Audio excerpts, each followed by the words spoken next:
You good? NoSo Connection, welcome in live. Another NoSo Countdown with JT and Ryan. This time we are counting down the greatest WWE Intercontinental title matches of all time. And this one's a little bit different than our standard countdowns. And Ryan will explain to you why in a moment. Just want to thank everyone who supported us here so far in 2026. Doing a great job. Sharing, liking, loving, commenting. We appreciate it all. Helping us grow on YouTube specifically, as well as our audio feeds. And we are in WrestleMania season, Ryan, which means we have a ton of WrestleMania content, like classic stuff, modern day stuff. And before you know it, in a few weeks, you'll be previewing all the big matches out in Vegas for WrestleMania 42. We'll have the post shows cooking. Just a lot of cool Mania season stuff at the North-South Connection. This podcast is live, obviously, right now on YouTube. It'll be staying up on YouTube for those that want to maybe watch later. And then it'll drop on audio this weekend on all podcast applications, except for those Pedro Morales' circa 1987 over at Spotify. Ryan, how you doing tonight? I'm good, Justin. I'm good. So we were talking before we started the live, and I recall starting this project in the summer of 2024. And typically we were doing like group projects where we had the best War Games countdown. We had the best WrestleMania and Royal Rumble performers countdown, and an eclectic group of guys would just kind of team up and we count down the 10 best. But I felt that the Intercontinental Championship, there's such a rich history of the matches here that I felt that we could expand on that. And I selected a group of 30 matches to kind of have different people rank, and I'm unsure of how we wanted to present it. And it got a little lost. And you were talking about WrestleMania season coming up, and I felt that this would be good to do as a palate cleanser before WrestleMania season, was to kind of compile I believe we had 15 guys give us their rankings of the 30th matches. I didn't do it. You didn't do it because we were holding out because we were unsure what we were going to do it. But so I would like to thank Bennett, Ish, Farrell, Riddle, Williams, Ryan, Reggie, Rossi, Eller, Keith, Adam, David Hall, and Jeremy for compiling, and adding to this list. So we're going to go based off of the averages of their rankings, and then we're going to massage the list on how we feel, because that's kind of what we do on these countdowns is we bicker, we collaborate, we do our thing to have the ultimate list between us. So I feel that we have that system, but we use their list as kind of a countdown, as a tiebreaker and in a way to deliver the countdown, Justin. Yeah, I think it's a unique way to go about it. And again, it was meant to be a crowdsourced participation, so that's what we ended up with. And excited to present kind of what that output is, and we'll see how this shakes out. So I have a feeling we'll be fairly aligned with the conglomerate, but we'll see. Perhaps not. Maybe we'll move some stuff around on the list. But yeah, big shout out to everyone who Ryan named. I think I stomped on Trent Williams' name with the riddle me this joke. So sorry, Trent, but there you go. The shout out. So want to thank everyone who participated. Thanks everyone who's going to watch along the way. So why don't we get started, Ryan? Our bottom 5 here are kind of the honorable mentions, right? It's going to be 26 to 30 based on the vote. So we have 30 total matches we're going to review. These honorable mentions for our voters may not be honorable mentions for us. They may move up. We'll see as we go. So we're open to re-ranking all 30. So we're going to go 30 to 1 as we go, pretty much, just to lay it out there, yeah. So we're going to start with the 30th ranked match, Ryan. Yes. All right. So August 27th, 2018, Seth Rollins versus Kevin Owens. This is the year of Seth Rollins as your Intercontinental Champion. It was a good reboot year and a good way to kind of prop him back up for that run in 2019. Kevin Owens was a guy that has been a jobber to the stars, and in 2018, he was the definition of jobber in the stars. He would go on to quit the WWE after this match and then resurface sometimes around WrestleMania 35, but he was beat up, he was bruised, and he needed some time away to kind of reboot himself and refreshen his kind of plate. And they had an outstanding match on this Monday Night Raw. I believe I went 4 1/4. It was mid-show, it was unannounced, and it was honestly phenomenal. But I think it got hurt on this list because it doesn't really live up to the WrestleManias and the SummerSlams, especially 2018 Raw, where there's so many hours of programming. Yes. Like that's really in the middle of the real bloated era. So there's just so much wrestling everywhere for the company. It's hard to just keep track of what's what during that time period. So there you go. I want to give a shout out here. Mike Steele watching live. Says it won't be on the list. You never know, Mike. But the Macho Man Tito Santana match from Maple Leaf Gardens in May of '86 is amazing and their best match. So see.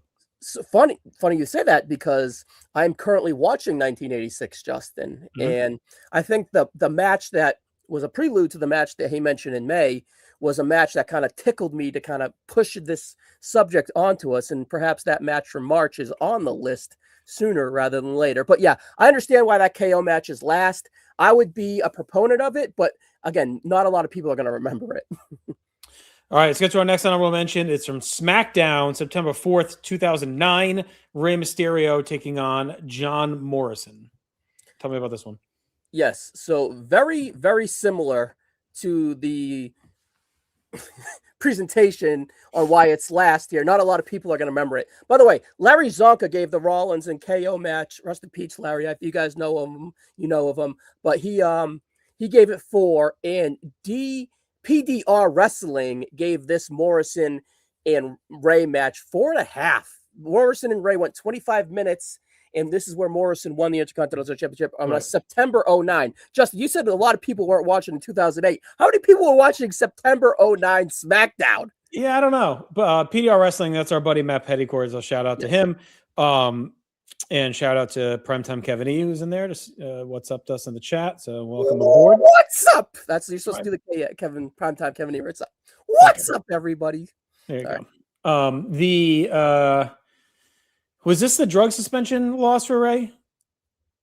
He did lose, yes. So, but is that why? I know there's one where he loses the IC belt kind of suddenly. Wasn't it like he got popped or something? Or was that a couple years before, maybe? Or was that this one? Certainly, I'm not sure. It might be this one. If anyone in the chat knows, let us know. But it might. I know there's one where like there's a sudden change with like Morrison or Ray or Ziggler, like one of those guys doing a drug suspension. Morrison's in his bag during the stretch. Like this is, he's out of the ECW run. He's kind of settled in on Raw, whatever, and SmackDown, and we're not super far away from everyone like hyping him as a potential world champion, like fighting the Miz at WrestleMania, like like all that, like is about a year away from this. So it's we're definitely in kind of prime, like the Morrison train is heating up as a solo star. Yeah, I had a list of matches to rewatch, and this was on that list. I just happened to not get to it. So unfortunately, these two are probably going to stay at the bottom for us. But to also catch up here, Rossi was the highest on this match, and Jeremy was the highest on the Rollins KO match. And the lowest on this Morrison match was Everett and Jeremy, and the lowest on the Raw matches was a lot Ish and David Hall too. So. Okay. Yeah, that's that. Just to kind of give us some stats as we go. But eye on something modern. Okay. Yeah. All right. Our next one is from No Mercy 2016. This is The Miz defending against Dolph Ziggler. This is a great match, Justin. This is a sleeper match on this list, I believe, but not a lot of love from the people here. I think people saw The Miz and were like, no thanks, to the bottom, especially guys from the golden era fandom or whatever. But this is honestly probably the Miz's best match. The Miz is a really good Intercontinental champion. He has a lot of depth. They give him a lot of reigns, but he has some good work in this reigns. And this is when he was on a really good streak. And in Ziggler, right? These guys have great chemistry. So Kid gave this 4.25. He was the guest representative. And the highest on this was Farrell. He had it 9th on the list. And then the lowest was Ish and Hall again. So I think Ish and Hall are kind of tanking these modern matches. But do you have any remembrance of this match, Justin? Not at all. Was this the first SmackDown pay-per-view? Was it No Mercy when they redo the brand split in 2016? I know like Ambrose wins the new SmackDown title. Backlash. That was Backlash. Yeah, this is right after. I do know this is the beginning of Mrs. Hot Streak though. He had already been, in a pretty good spot, but like this is leading into the Cena, Total Divas, Total Bellas stuff heading toward Mania, which is some of his best character work that he's done. So he was in that early. I do remember in the brand split. Yeah, what's on the SmackDown side, like he was like one of the, because that's when they started talking smack, right? Yeah. Was around then, and he was like great on that all the time. So he was he was definitely getting pretty hot during that time period. that mid card was really thin, and these guys took advantage of it, and they crushed it. All right, let's go to Vengeance 04. Randy Orton taking on Edge. This is where Edge wins the IC belt from Orton, correct? Correct. He ends that long reign. Orton had it for well over half of a year. Trent was the lowest in this match. Reggie was the highest at this match. Reggie went 13th overall, and then Riddle had this 30th as well. 26 minutes, Justin. Cage match score is 7.29. Keller gave it 4.5. Justin, I was in the front row of this match as well. I'm on the hard camera side the whole time. Go check it out. I'm a young see you enough, but I gotta go watch you on a fucking pay-per-view. Oh, I'm a young punk kid. Listen, I'm a young punk kid. I'm with my buddy Skeets. Do you have hair? I keep doing this to his head in this match. It's incredible. I was retarded. Four. So yeah, I went 4 on this when we did it for War. This is such an interesting time period for both these guys, right? Yeah. Because Orton he was like rising. He was hot, but he was still like chinlock Randy Orton at this period. And there's a lot of slow stretches in these matches in his reign that get grinded down by chinlocks. And that was like a big hit on kind of the era too. They're not ready. They're not really into that new era yet, right? Yeah, we're not the go strong style. With Edge, except for Angle, with Edge, he had just come off the injury, had just come back, and he was like really big, and he had like the broken hand, and remember he got hurt again, and like he really doesn't click until the heel turn. Yeah, toward the end of the year, right? When that comes around. So I remember thinking this match actually under-delivered a little bit. And I think the 4, I don't know if that's on the lower end, but it's like when I remember they actually have a match on Raw, which I think might be the next night, which I actually thought was better than this one, if I recall correctly. I haven't watched a Raw match in a while, but I remember at the time thinking it was better. But this is a cool like elevation point. It was getting the belt back on Edge after the injury to kind of get him cooking again. But he was lost in the sauce for a bit after that injury. Like it took him a bit to figure it out. Yeah. Again, this was similar to the Morrison Ray match. I had not watched this in a really, really long time. So I wanted to put fresh eyes on it. I like both guys, especially around this time period. So I'd probably want to watch it. I'm not sure how it would kind of fit with me too. It's a long match. I mean, I'm fine with it. Not moving it, but yeah. All right, let's go to the 2016 Royal Rumble. This match I know I like a lot. That is Dean Ambrose versus Kevin Owens. This was a double duty night, right, for these guys because they had the Rumble for the world title coming up later in the night. And Ambrose is awesome in the Rumble. He was a lot of people that wanted him to win at that point. I went 4.25, and it's cool because you don't get a lot in the modern era of like on these like on a Rumble type card or whatever, where it's just like a one-on-one IC title match, no steps, no gimmicks, no multi-man, and they just give him some time and let him rip and have a classic IC title match. And that's what this was. Like, this is a really, really good opener. And it holds up really well. Opening definitely helped. It's last man standing too, Justin. Meltzer 4.25. Cage match 4.4. They don't go too crazy, right? I know it's last man standing, but is it super gimmicked up? Or may I think of another match? No, it's fine. Farrell was last on it. Rossi was highest. Eller was also last on it too. Both of them had it at 29. I think it's very good. I think it's borderline great. Probably closer to 4 than 4.25 for me. Yeah, but I'm fine with it at the top of the honorable mentions. Yeah. I think I like it better than Edge and Orton. Yeah, so that's the end of the honorable mentions, Justin. I think historically maybe the Miz and Ziggler should be at the top of this, and sneakily Ray. But you can move these 5 however you want. I have no qualms. Yeah. So if there's something you want to shift around, but no, would you put any of them in the 25? I guess we'll see. Let's see. Even for now. That's what I was going to say. I was going to say I think we let it sit, and then once we feel our list start moving things, we'll compare. All right, so this is number 25 on the list, which tells you now we're headed into some big territory. So this is the ladder match from WrestleMania 31 with Daniel Bryan, Stardust, Dolph Ziggler, Luke Harper, Dean Ambrose, R-Truth, and Wade Barrett. And this is, Bryan had just come back in February-ish for the from the injury. So they put him in here, and this was the concept, right, that with Brock, being world champion, and then it was going to be Rollins obviously coming out of the show, but the world title was going to kind of bounce between shows like they did way back in 2002.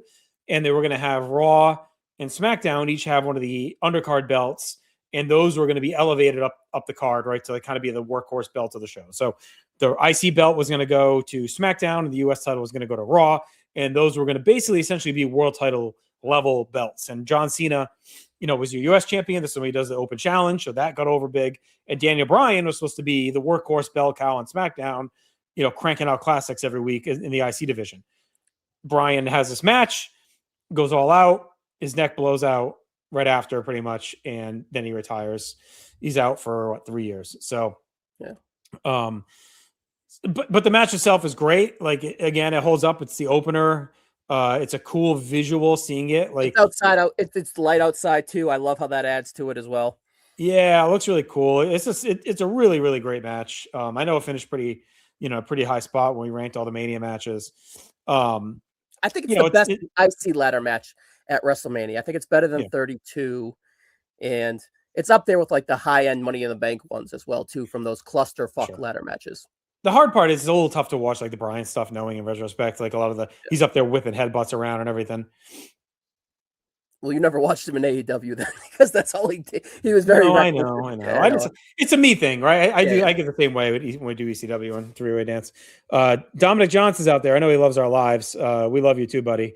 He wants to know where Honky Steamboat or Honky Warrior are. Honky's his greatest IC champ of all time. So we'll see. We got a bunch of matches to go still. We're only on 25, so maybe one of those will pop up, Dom. And yes, hit the like button, everyone. Thank you, my friend.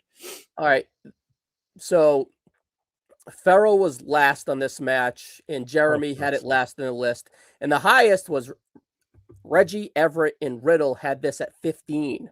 So that's pretty impressive, to put three guys having this match. And I'm not putting any of those honorables over this right now. So to me, we're safe. Okay. All right. So let's get to our next one, which we are going old school. It's from June 16th, 1984. Champion Tito Santana taking on Greg the Hammer Valentine in Madison Square Garden. Tell me about this one, Ryan. All right. So on this one, I reached out to Charles and I was like, all right, Tito versus Valentine, give me their best match in your opinion. So Charles said, all right, let me think about it. And then he came back to me later that day and he said, June 16th, 1984. This is very early on in their feud, Justin. And due to the time period and the early onness of their feud, and it's Madison Square Garden where they like to build the house, this was a count out. So that is going to probably affect it a little bit. But at that time period, they're all about building feuds and they were building money and building the house and stuff like that. So I think all that scenario is going to kind of maybe hurt. That's why it hurt this match a little bit. But I still think it's a great match. I had it at 4 stars. I thought it was, everything you would suspect from this guy's. And it was early on in the feud where it has been, these guys would go to friggin' March 1985, or no, excuse me, June 1985, right? They would go on for another year here and really be at their throats. But this was early on in the feud, and the heat was there. The countdown was electric, and the disappointment in the MSG crowd there was when they got the countdown was kind of a prelude to the investment that the fans would have in this feud too. This could be considered the best feud in Intercontinental history, so I'm glad it's a part of the list. It's just really hard to bullet point one specific match between these two guys. Couple notes. Charles is Charles the admin at Pro Wrestling Only. Does some great to stay in wrestling playlist. Yes. Yeah, he's amazing. One of the best historians out there. Mike Steele disagrees on Honky, so him and Dom can have that out in the comments. He thinks Shamrock was great back in '98, and that's because Kevin E says we need Shamrock and X-Pac on the list, which is a great match on Raw. It's the tournament final, I believe, in '98 when Robo Shamrock wins the IC belt. All right, and then let me just give a few stats here from the guys that did it. And we had Bennett had this 7th as he was the highest, and then Ish, Reggie, and my buddy Adam Hughes had this 28th out of 30. So a little sandbagged here, but definitely deserves to be in the top 5. I would think that, Justin, I think that the ladder match is probably a little bit more spectacular. Even though I don't want to, there's so many ladder matches that it's watered down to speak, but there's definitely a point where this is the best feud in Intercontinental history, but we're weighing the individual matches. So. Yeah, I would drop this probably 25th, the Tito Valentine. All right, so I'm but gonna. not below the honorables. I'm fine with it being on the main list. All right, this match now is one I absolutely love, and that is Mr. Perfect defending against Tito Santana from the July 28th, 1990 Saturday Night's Main Event. This is a pretty loaded Saturday Night's Main Event. Yeah. These guys had wrestled in the finals of the IC title tournament back in April when the belt was vacated after Ultimate Warrior won the world title. Perfect wins the tournament. It's a real fakakta tournament. Like it really falls apart. They have like 2 double eliminations, and suddenly Tito Perfect goes from a semi to a final. It's really like rushed and shitty. It's brutal. Yeah. But Perfect emerges as champion. I went 4 stars when I did this for PTB, but I think at the time we weren't doing quarters. So I'd probably closer to 4.25 on this. It's, we always talk Tito with Valentine when Tito's in his prime as an IC champion, but at this point, you're not thinking he's any kind of real credible challenge. I mean, he can give it a go, but you're not expecting him in any way to beat Perfect. But man, they make you fucking believe. Like the near falls in this match, the pacing, the maniacal like bumping from Perfect, and the desperation to stay alive. And they have one really, I think, is it a small packet? There's like one amazing near fall in there that like everyone bites on. And then Perfect ends up retaining. And again, it's on a loaded card. Like this Saturday Night's Main Event has Warrior Rude, Rockers Demolition, and the debut of Tornado against Buddy Rose. So I mean, it's and I think it's the blowaway diet. So like, there's a lot going on in the Saturday Night's Main Event.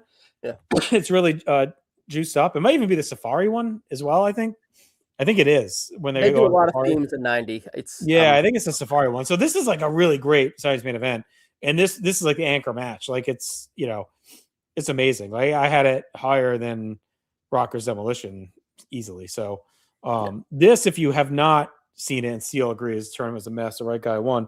If you ever watched this recently, I recommend like go watch it. Like it's well worth your time. You're gonna love it.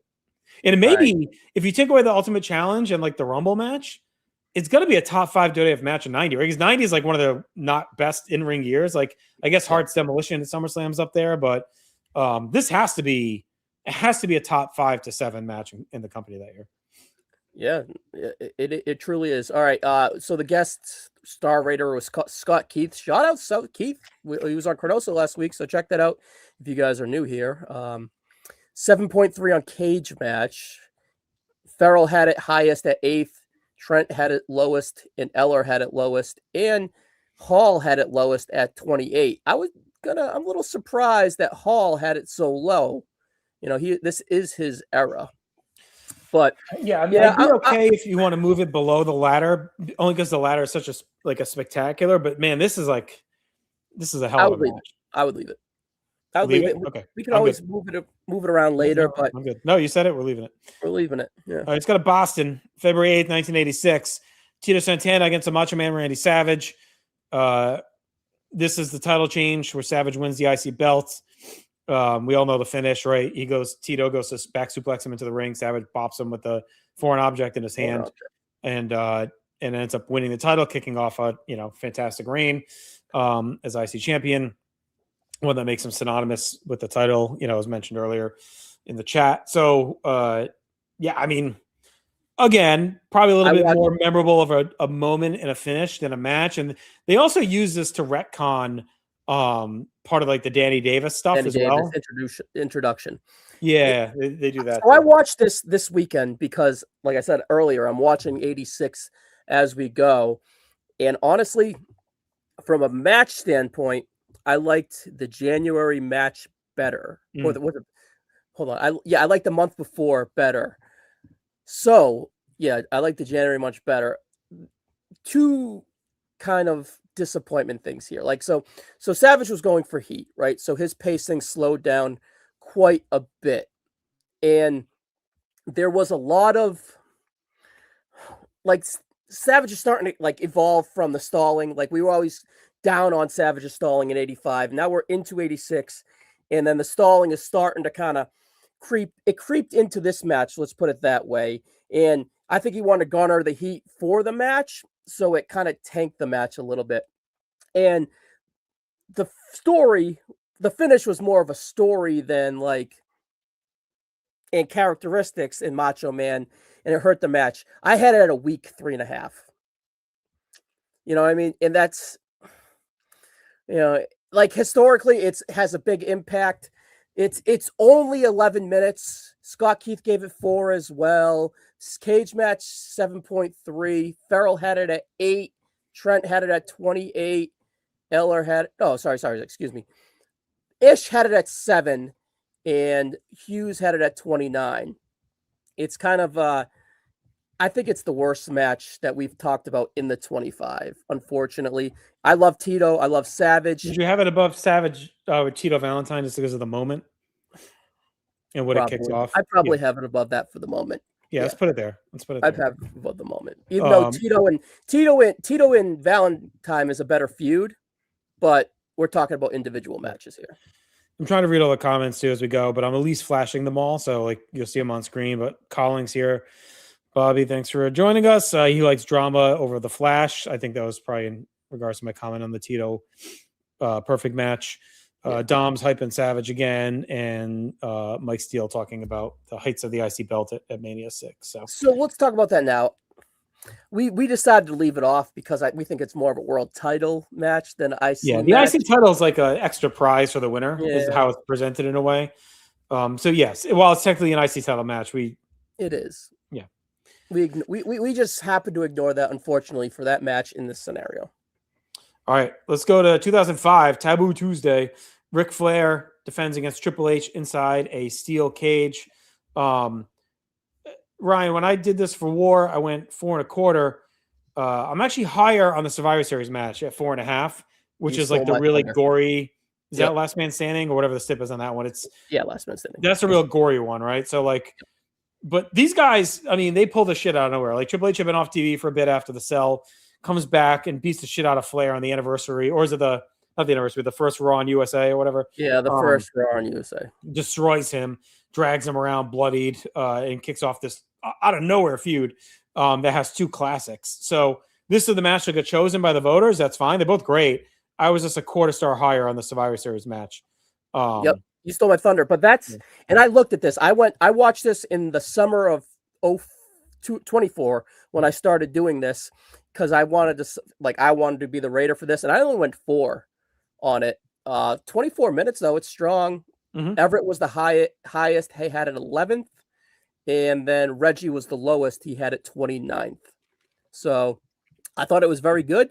I was just much higher on the Survivor Series. I think I went 4.5 as well, and I only went 4 here. So this Survivor Series match is awesome. Yeah. They're both great because they're both out of nowhere. Mm-hmm.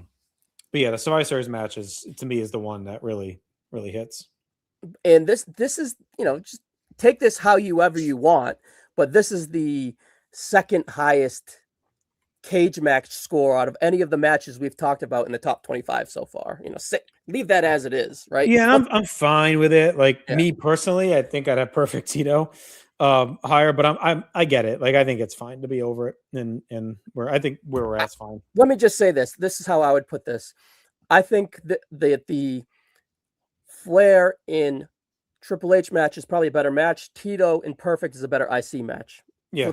If that makes sense, let's flip them. Is that cool? Yeah, flip them. I do. And the drama in Perfect Tito is like really good. Like it's again out of nowhere because Tito is he's not a full job of the stars quite yet, like he would be, like a year later, but he's getting there. Like he jobbed to Barbarian in like 3 minutes at WrestleMania. I mean, his profile is low.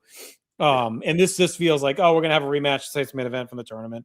You don't expect that. They outkicked their coverage big time with I hadn't seen that match in a long time, and it was on the Saturday Night's Main Event DVD that came out in like, what was it, 2009 or 10, around there, when they did that Best of Science Main Event set. And when I watched it, I was like shocked. I was like, oh my fucking God, like, I forgot how good this match was. And that's with modern day lenses too, right? Yeah, yeah. And I did it for PTB. It still held on for me. Yeah. All right, let's go. We're gonna go back to Raw. So I'm curious, Ryan, because I feel like there's always been this back and forth on these matches. So we got Marty Jannetty versus Shawn Michaels. July 19th, 93, where Shawn's defending the belt against Marty. This is the match I think that technically won PWI Match of the Year, I believe. But the match that to me is superior is the one from May. And I think a lot of people get these confused. So the July one, I went 3.5. The May match, I'm at a 4. The May match is a surprise return of Jannetty where he Perfect throws a towel at Shawn and Jannetty rolls him up and wins the belt out of nowhere. I like that match better than this other one. This other one is like the rematch later. Shawn had won the belt back at a house show. This is the one that's on the IC title DVD they did. It's like, it was a VHS. It converted to DVD. It's like 5 matches. And I believe this one won PWI match of the year or whatever, but it really should have been the other one. All right, I have my 93 stats in front of me. I have the July match at 4 stars, and I have the May match at 3 3/4. Yeah. So you like them a little bit closer than me.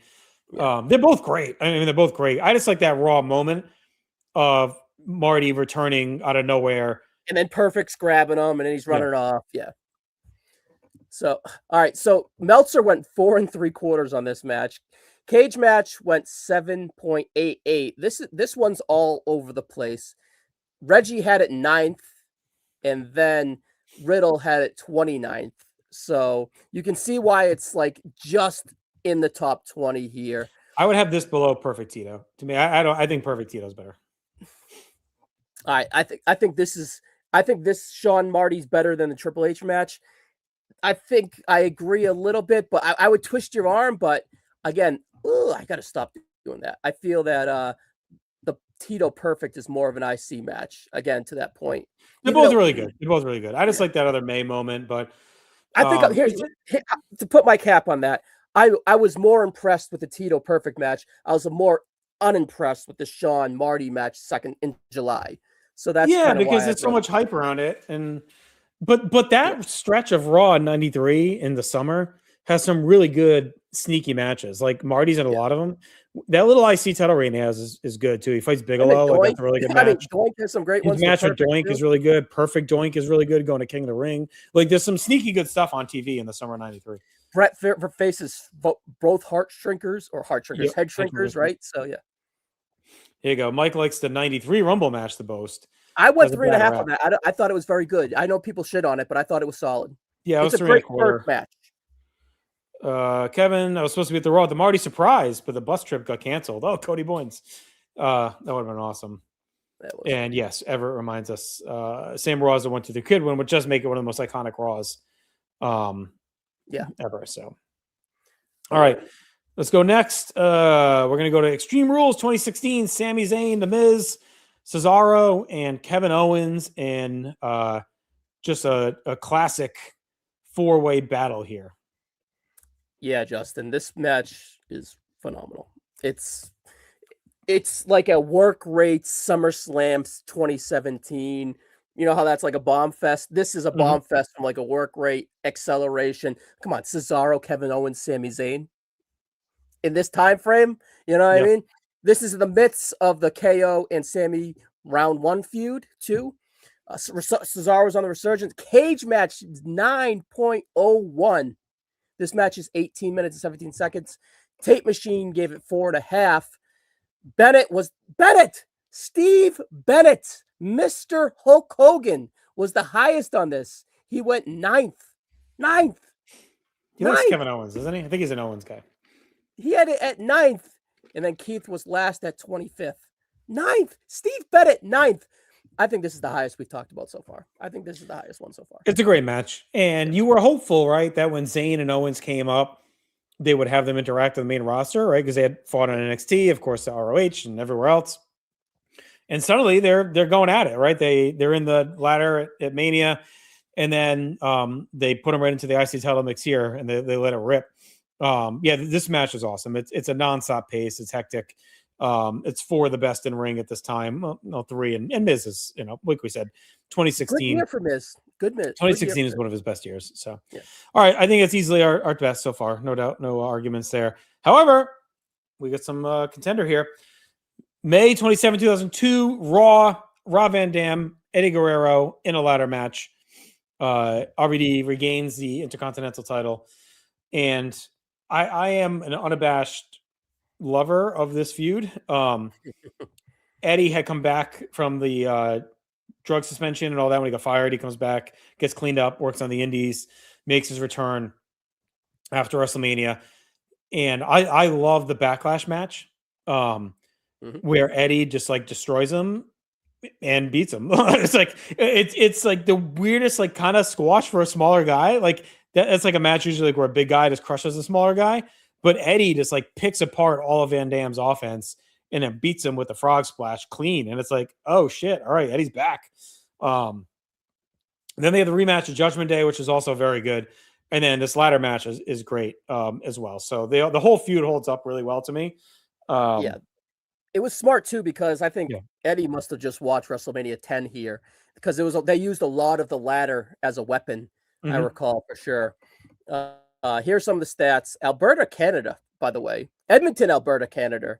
And this is not the first time we're going to see that town either. Marcus Fuller was the surprise match raider. He went 4.25.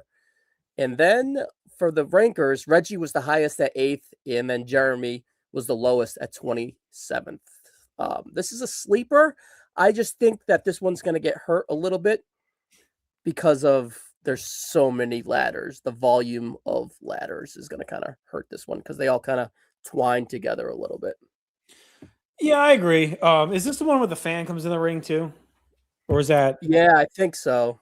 I think it's that one. It's pretty infamous. And it's on like the ladder match DVD, or it's on the RVD DVD from that time period. Like I a lot of these mid 2000s matches, I always think back to like those DVDs that came out in that stretch, because that's where you catch a lot of them on, and they really stood out, and you get more rewatchability out of them before the real like easy access era, right? Like you think of the 2000s as being like modern because you had DVR and shit, but it still wasn't like you just had everything on your fingertips in the 2000s. So a lot of this stuff in the early 2000s was still like you kind of needed a comp or a mixtape or to record it to like rewatch a lot of them. So yeah, I think that this is a winner so far. I think that you'd have this over the 4-way. No, I think the 4-way is better, but out of the ladder matches, I think this is going to be a winner. Let's put it this way. Let's put it that way. I still think that the Miz match with the 3 other guys is a little bit more like fluid. It's probably more of an outstanding match. So let's put it that way. And still confirms it's on the RVD DVD. The volume of ladders is going to kind of hurt as well. All right, Steel converts. It's on the Van Dam DVD. Everett says, "Yeah, I was a drunk fan of the Oilers jersey." Came in to the match. All right, let's go to the Bash 2009. Rey Mysterio taking on Chris Jericho. Mask versus title. Great match. Great feud in 2009. 2009 had some sneaky good in-ring stuff. You kind of mentioned who was watching SmackDown in 2009, but like it was a year when we watched it for PCB, the pay-per-views. There's a lot of good standout in-ring stuff. There's some slop too, but there's some really great wrestling on that year. I went 4.5 when we did this for PTB, half a decade ago, whatever. And Jericho's on a heater, right? 08, 09, some of his best stuff overall. And these two just kind of brought back their old WCW chemistry and dialed it up. Yeah, it was at a funky point too, where Jericho was coming like off of that main event run. Yeah. And they had a lot of equity still. And it was like, all right, Jericho, you're the top guy on SmackDown. What do you want to do? He's like, I want to have a feud with Rey Mysterio in the summer, and I want to steal his mask. So the mask was like a nice element as well that added to the drama of this match. Aaron George gave this 4.5. Cage match, 9.25. This is only 15 minutes, by the way, Justin. Mm-hmm. Yeah, Rossi, the pace is insane. Yeah, Rossi had this at 9th overall, and then Keith was last at 24th. I honestly think that this is probably the highest match we have so far. I probably let's put it this way. Let me know what you think off the statement that I make. I'd probably rather watch Cesaro KO Sammy and The Miz instead of Jericho and Mysterio, but I think the Jericho Mysterio match perhaps maybe is a better match. Yeah, I mean, they're probably both around 4.5 for me. So it's not going to go higher than our next one. I can tell you that already. I'm looking at it. But as of what's there already, I'm fine leaving it. I'm fine leaving it number 1. I'm good here as well. All right. This will be an interesting one. So we got Gunther taking on Sami Zayn at WrestleMania 40. Fantastic story. Of course, this is Gunther's epic reign. Comes to an end with Sami. He's got his family in the crowd. They're live.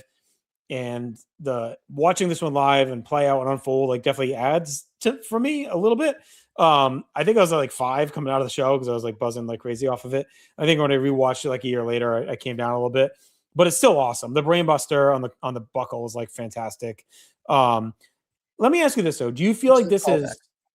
And I'll ask the chat as well on this if you want to weigh in. Does the moment lose any luster now that Gunther has lost more matches since then? Because at that point he hadn't lost in forever, right? So like that was a huge deal when he lost that match and he finally laid out the IC belt, right? He'd go on to win the world title not long later. But now since then, like a year later, loses to Jey Uso at WrestleMania, or like he starts to get a few losses in there. So like, does that hinder this, or does it not matter because in the moment it was so good and who cares? Depends what you think of Sammy, honestly. It truly does. I think Gunther's fine. I think he's kind of bulletproof. I think what he rises up to whatever he's in. You know, what do you think's more impressive, the IC run or retiring? I just mean looking back, him losing felt like Hogan. You know, it wasn't Hogan losing Andre, but it was like it was an epic loss. But now he's lost a few times since then. So like now that he's lost more, he lost to Jey Uso and others. Does Sammy's win not look as sterling as it did in the moment because he's lost since then? I don't think so. I'm just curious. He only really lost to Jey Uso and CM Punk. Yeah. Right. I do think that this is a better moment than the Jey Uso moment for sure. That's a really good 2.2. I think it's more of a Sammy moment than a Gunther moment. I felt like Gunther kind of graduated from that upper mid card. Yeah, it's kind of his final. Yeah, it's like Bret losing a bulldog at SummerSlam '92, right? Like this classic performance puts the other guy over, but he's moving on from there. Everett says there's only one. Yeah, so it's fine. I mean, I was just curious. This is my top match right now. Like, I don't think I'm going to fight you here. But here's some of the stats. Justin, you were 4.5 actually. Cage match 8.47. Bennett had it 29th. Everett had it 8th as the highest and the lowest. I would personally, I think Jericho Ray's better, and I think the Miz 4-way is better. I had this at 4.25. I didn't have it 4.5. I didn't think it was. I thought it was great. I didn't think it was all time. To me, I'd have it highest here. But I am open if real quick straw poll in the comments if anyone wants to throw out what they would have higher. We can adjust on the fly. Let's talk about our next match and then we'll see how the results come in. Yeah, we're gonna we'll massage it all the way up as we go. Yeah. Throw in the comments if you guys would have Sammy Gunther or Jericho Ray or the Miz 4-way. Like of those three, which would you have the highest?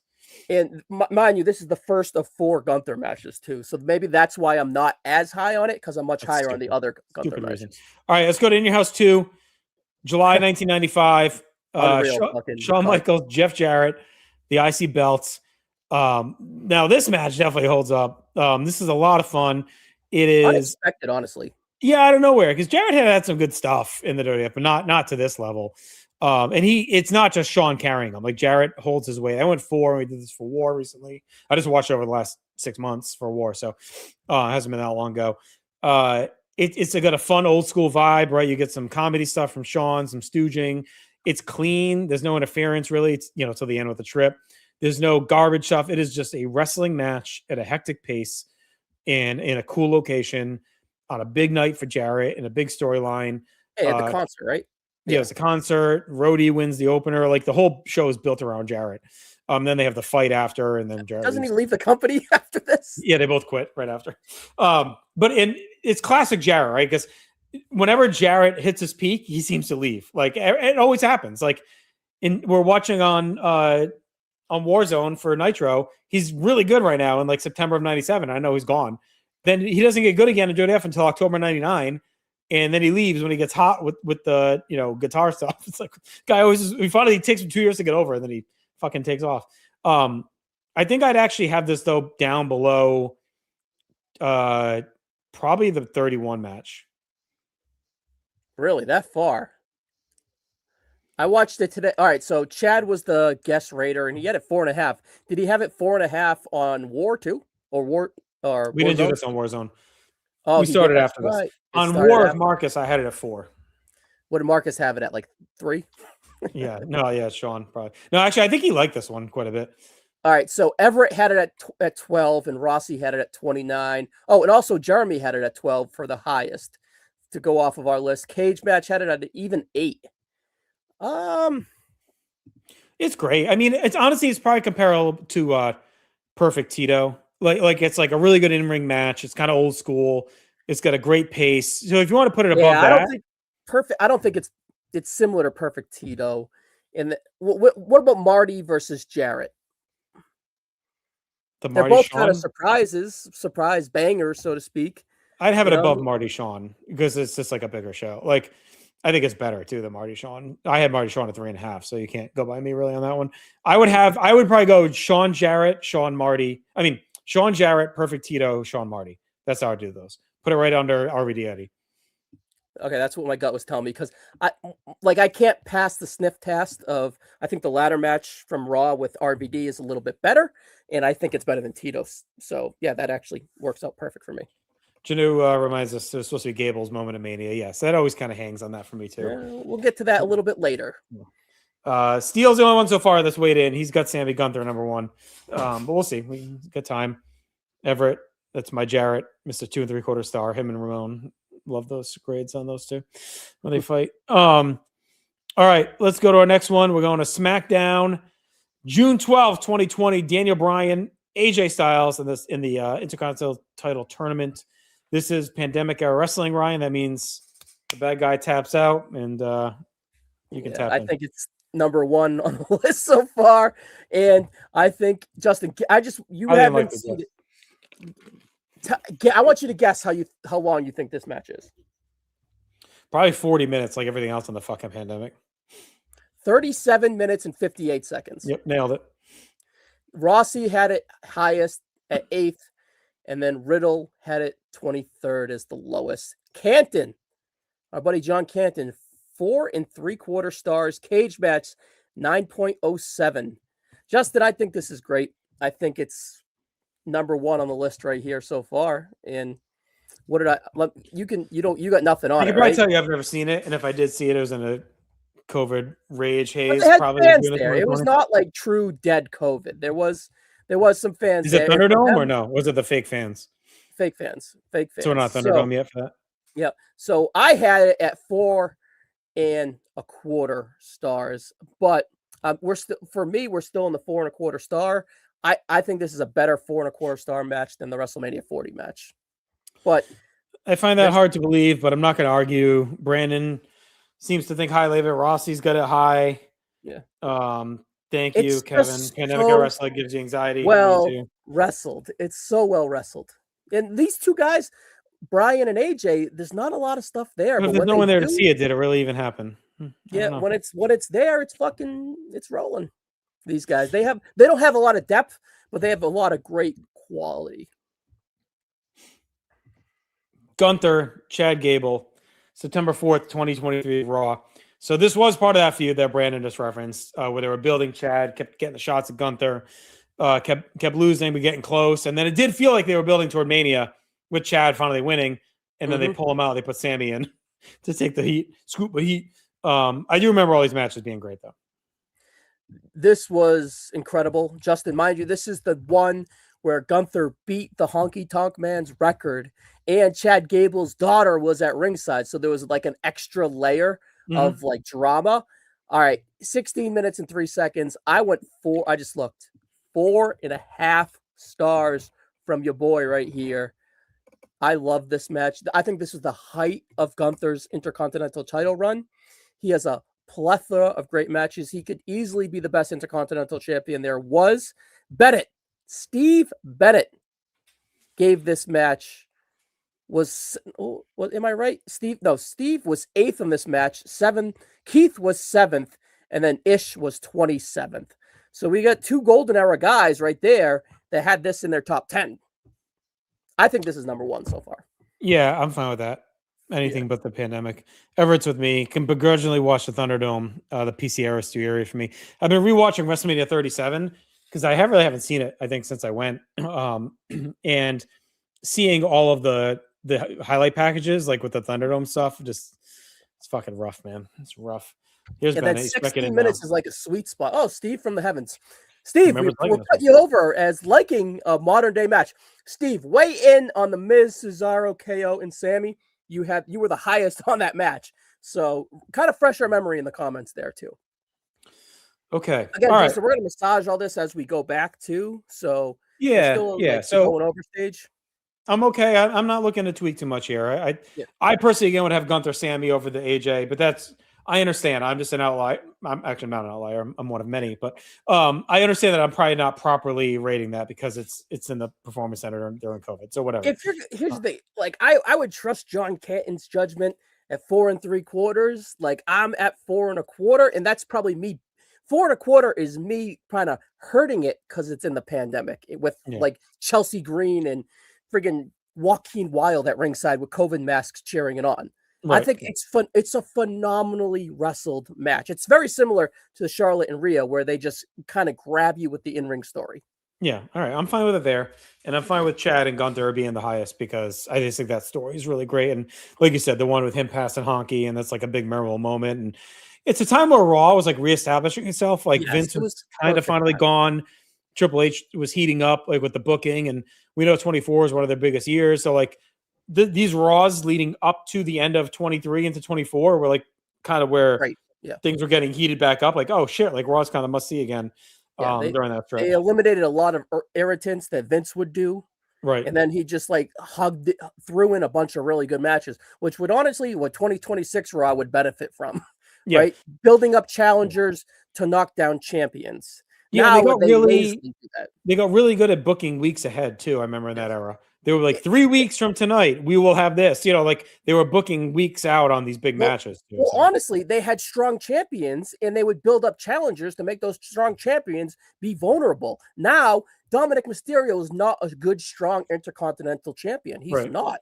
The world title, CM Punk did a great job in January, but he's not really called upon, and he's in Roman Reigns. It's like, You think part of it's that they're trying to keep Punk from getting hurt to get to Mania? no, Like it feels a little bit like are they protecting him a little just to make sure they get to I Mania? think that's become a lot, not to go on a side tangent here, but I think that CM Punk injury thing has become his character, and I think it's worked greatly in his matches and the stories. Sure, but they don't want him to get hurt because he needs to get to that match, especially 6 weeks out, 5 weeks out. Well, he said, Bennett says it's been a while. You're right. It was 24, Bennett. Summer of 24. Yeah, it was the summer of 24. I know, but all right, let's go to our next match, and that is a classic, and this is easily going to be my number one for sure right now. ooh, Rick Rude, Ultimate Warrior. You got the wrong graphic, but I'll let it slide. This is SummerSlam 90. Yeah, that's SummerSlam 90. I do. Motherfucker. It is SummerSlam 89. It's okay. Amazing match. I think it was at 4.5 on PTB when we did it.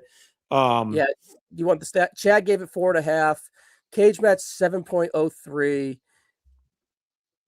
Adam had it last. Jeremy had it fourth. So that's pretty big variance right there. It's a big match warrior.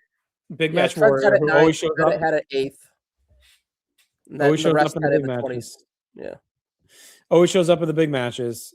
I was actually listening. I'm a little behind on Chronoso, so I'm in late 89 on the Chronoso listening back. And I was listening to the Survivor Series Showdown 89 episode, and you're doing the video and you're talking about Warriors. It was when he fought Tully Blanchard.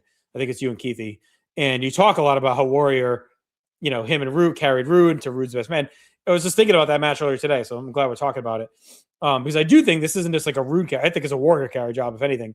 The match is like a big bomb fest with a ton of heat, a memorable finish with Piper, mooning Rude. And it's got like iconic 80s commentary with Shivani and Jesse, which is one of my favorite announced teams of all time. And they are so good in this match. I think their chemistry clicks here on this one. It's the infamous Jesse, right? If he had a gun, he could shoot him outside the ring. And they get the pile drivers like really stiff in this match. Like it's just a classic with a red hot crowd on one of the best SummerSlams of all time. So to me, I like a lot of the stuff on this list quite a bit, but I don't. This is like a cut above for me, like on this list so far. And the stuff coming is great too, so it'll be an interesting discussion. But this is like easily the best match so far to me. Well, I think this is the low end of the Golden Era stuff, and to talk about it first is kind of like I don't want to, because I don't think it's the best on the list right now. I think the two Gunthers and the Bryan are better. I think it's better than, I would put it at 15 right now, and I would jump up the modern day stuff, but I know that's not really going to fly. So I would only make the pitch of, I think the Gable match is just so far superior than it's not. I think this is weekend Golden Era stuff, but 4.5 is insane. 4 maybe. 4.5. I know that's just not gonna go over. But And I know we're not, one thing we haven't weighed so far, and that's okay. We're not really weighing the show that it's on as much. Like, and I don't think it's fair to do that. well, it's their matches. But this being the most memorable match on one of those memorable pay-per-views of the 80s against like one of like 4 matches on Raw, like of those guys, like it is just a bigger moment and match, and it stands out above the rest. I mean, it overshadows the main event easily. There's some great work rate stuff underneath on that card. Well, what's supposed to be? What's this is supposed to be the main event's not supposed to be the match of the night. It's a tag match, right? Yeah, you know what I'm saying? It overshadows Hogan like on the card. All right. Well, just to my point, cage match is a flawed system, obviously, but this is the lowest rated cage match out of the 20 that we've talked about. This is 12th on the list, and we have 30 matches here, and this is the lowest out of the 30 from the cage match scores, and that's a compilation of an average score of eons of people, and the most people probably would have voted for the Warrior and Rude, so I don't know if that would have hurted it, but I don't know. I think I can talk about it later. I'm fine leaving it as is, but I'd like to weigh it to other golden matches from its era instead of weighing it to the modern stuff. Yeah, all right, let's see what comes up. All right, let's go to 2001, the Royal Rumble. Chris Benoit, Chris Jericho. We talk Benoit on these things. We don't have to belabor it too much. This match is great. It's hard hitting. It's very violent. It's kind of the match you waited for these two guys too. Like they had some stuff in 2000 that was good, but this was like, oh, okay. I do find this one a little hard to watch again. I talked about it earlier. Real quick note from Kevin E. SummerSlam 89 may be the one where Vince was too hungover, so he'd throw Shivani out there to do the show. Amazing. I know it's a me thing, right? And I've talked about it, and I talked about it earlier. The headshots from this one for Benoit are hard to watch for me. Like where Jericho hits him with the chair when he's doing the tope out of the ring is like really fucking gross. And it's hard to see, like knowing where things are headed. That said, it's still a great match. The walls on top of the ladder is like a super memorable spot. I'm okay if you want to have this number one. I'd probably still have Rude Warrior above it. Yeah, there's like a violence factor to it that it probably should be number one. I would put it above Rude Warrior, but I also would have some of the modern stuff over it, but I'm not going to go not over it too much. All right, Keller had this at 4.5. Cage match, 9.25 is insane. Bennett had it last, and Riddle had it 6th. Now, a lot of guys had this in the top 7. Hall had it 8th. Jeremy had it 7th. Hughes and Eller had it 7th. So a lot of depth there in the single digits between this match. Again, violent in a way to kind of harping on what this match was. It wasn't the walls over this ladder was like insane. It was a crazy spot. Yeah. Brandon was there, says people were losing their mind over it. So cool. No shit. Awesome. That's awesome. Bennett confirms there was 2 pay-per-views for Tony. One Vince was hungover, the other Gorilla didn't feel good. Wanted to lay down. So there you go. Which is sad because Shivani and Jesse were awesome. Shivani did a Royal Rumble, right? Yeah, the Rumble 90. He's great in the 90 Rumble. And they were awesome in 93 WCW. They're such a good team. I'm okay if you want to move this down below like Gunther, Gable, or AJ Bryant. Like, I like it. It's just, again, I find it as hard to. I haven't rewatched it in a while, so maybe I'll be okay with it. But I just saw those couple of shots like really stood out to me as like, That's fine. Okay, let's go to SummerSlam 98, another ladder match. Rock and Triple H for the IC belts. This is one I haven't watched in quite a while. I think it's really, really good. It's obviously I wanted to, yeah. It's an elevation point for Triple H quite a bit. It is also, as we talked about it earlier, like the exit ramp for guys like Bret getting out in 92. We'll talk about that in a minute. Right. And then there was the other one. What was the other one? Graduating. It's like a graduation match. Yeah. And this is like Rock graduating out of the IC title picture. He's into the world title scene like a month later. So Triple H wins. His reign is nothing because he gets hurt after the match and he pretty much forfeits it. And Kevin shouted out Shamrock X-Pac. That tournament happens because of that. Yeah. Brandon's got this top 5. Yeah, I'm a big proponent of it. I'm gonna. You'll have it number 1 right now. You'd have it above Warrior Rude. Yeah, I have it number 1. I'd have it number 1. Chris Colo gave it 5.5. He was the guest rater. Cage match 8.19. 5.5 or 4.5. 4.5. Sorry, not. I say it's Chris Colo, so 5.5 wouldn't surprise me. Triple H. Everett had it worst at 18, and then Riddle had it number 1 on his list. Justin. Riddle me this. Reggie had it 4, Eller had it 6, and then Ish had it 8th. So a lot of high volume here. China and Mark Henry were great in this match. You had like the memorable ladder match. You had the stairway from MSG. Of course, there's a much more famous MSG ladder match that we're going to talk about, but I think this is the highest rated ladder match that we've talked about so far. The graduation of The Rock was huge, and all that, like, he gave all that equity to Triple H, and then he still rose to the top. And again, the Nation, the DX feud was fucking massive in the summer of this as well, too. And that was like a blow off as well here. I love this match. I thought this match was extremely effective. Probably match of the night, too, from the Highway to Hell. The SummerSlam was hot. AC/DC. Like, there was so much going into I can't remember the song. I think it was Thunderstruck, but I don't remember for sure. No, it was Highway to Hell. Oh, yeah, we're on the Highway to Hell. Remember that? Yes, we know, Ryan. It was a joke. Oh, oh, you ribs on me. I'd have this number 1 right now. And honestly, there's so much distance between this match and like the 01 matches. Like, this is like a time capsule of the Attitude Era. I think the farthest match away from this is like 95 on this list. So you have 95, and then you go to 01, and then you have this in the middle. And that's like the hottest time period. 97 to 01 is the hottest time period. And you don't have much in between. Because the mid card was a bunch of the IC belt wasn't treated with a lot of respect once you get to know. 99.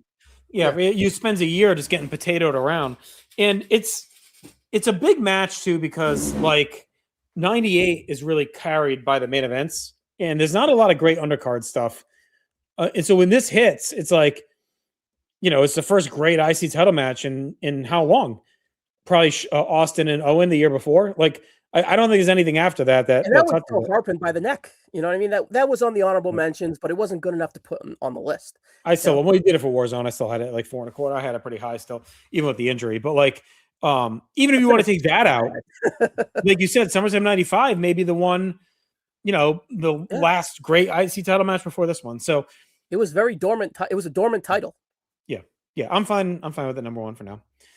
I think it's going to creep up too. Honestly, I'm going to fight for it. I think it's great. I don't know, because we got this one. Michael Ramone at SummerSlam 95 on top.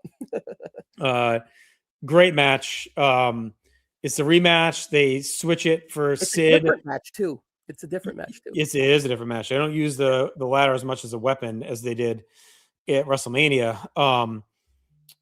Both guys are faces.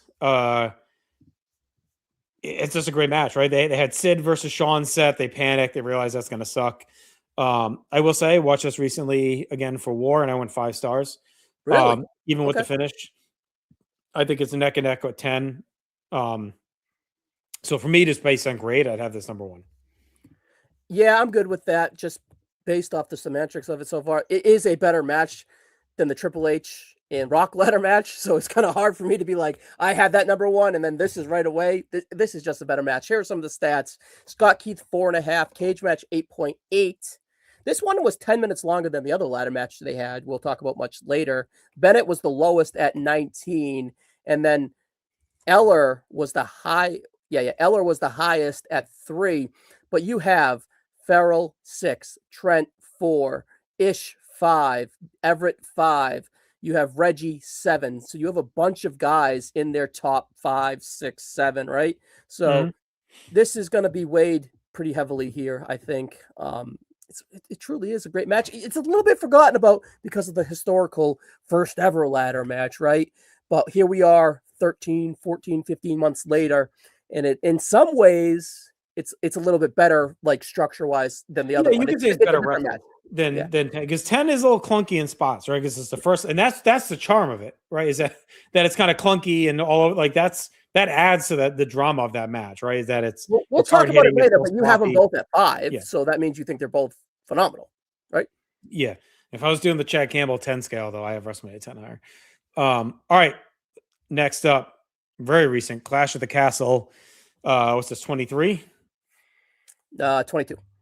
22. Gunther, Sheamus. Just a great, hard-hitting Haas war. I mean, Sheamus, for a long time was underrated.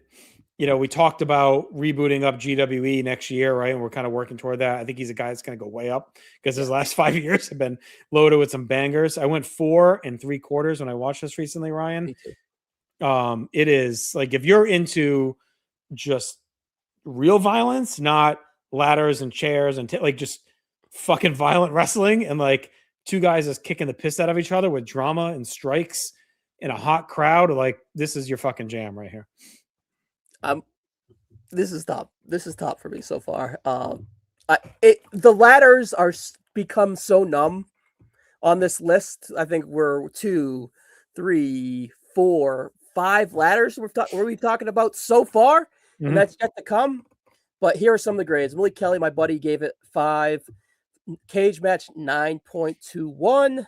20 minutes. Farrell had this first. Bennett was last at 24 overall. Everett had this at 1. Everett's been here all night talking about all this golden stuff, and he had that 1.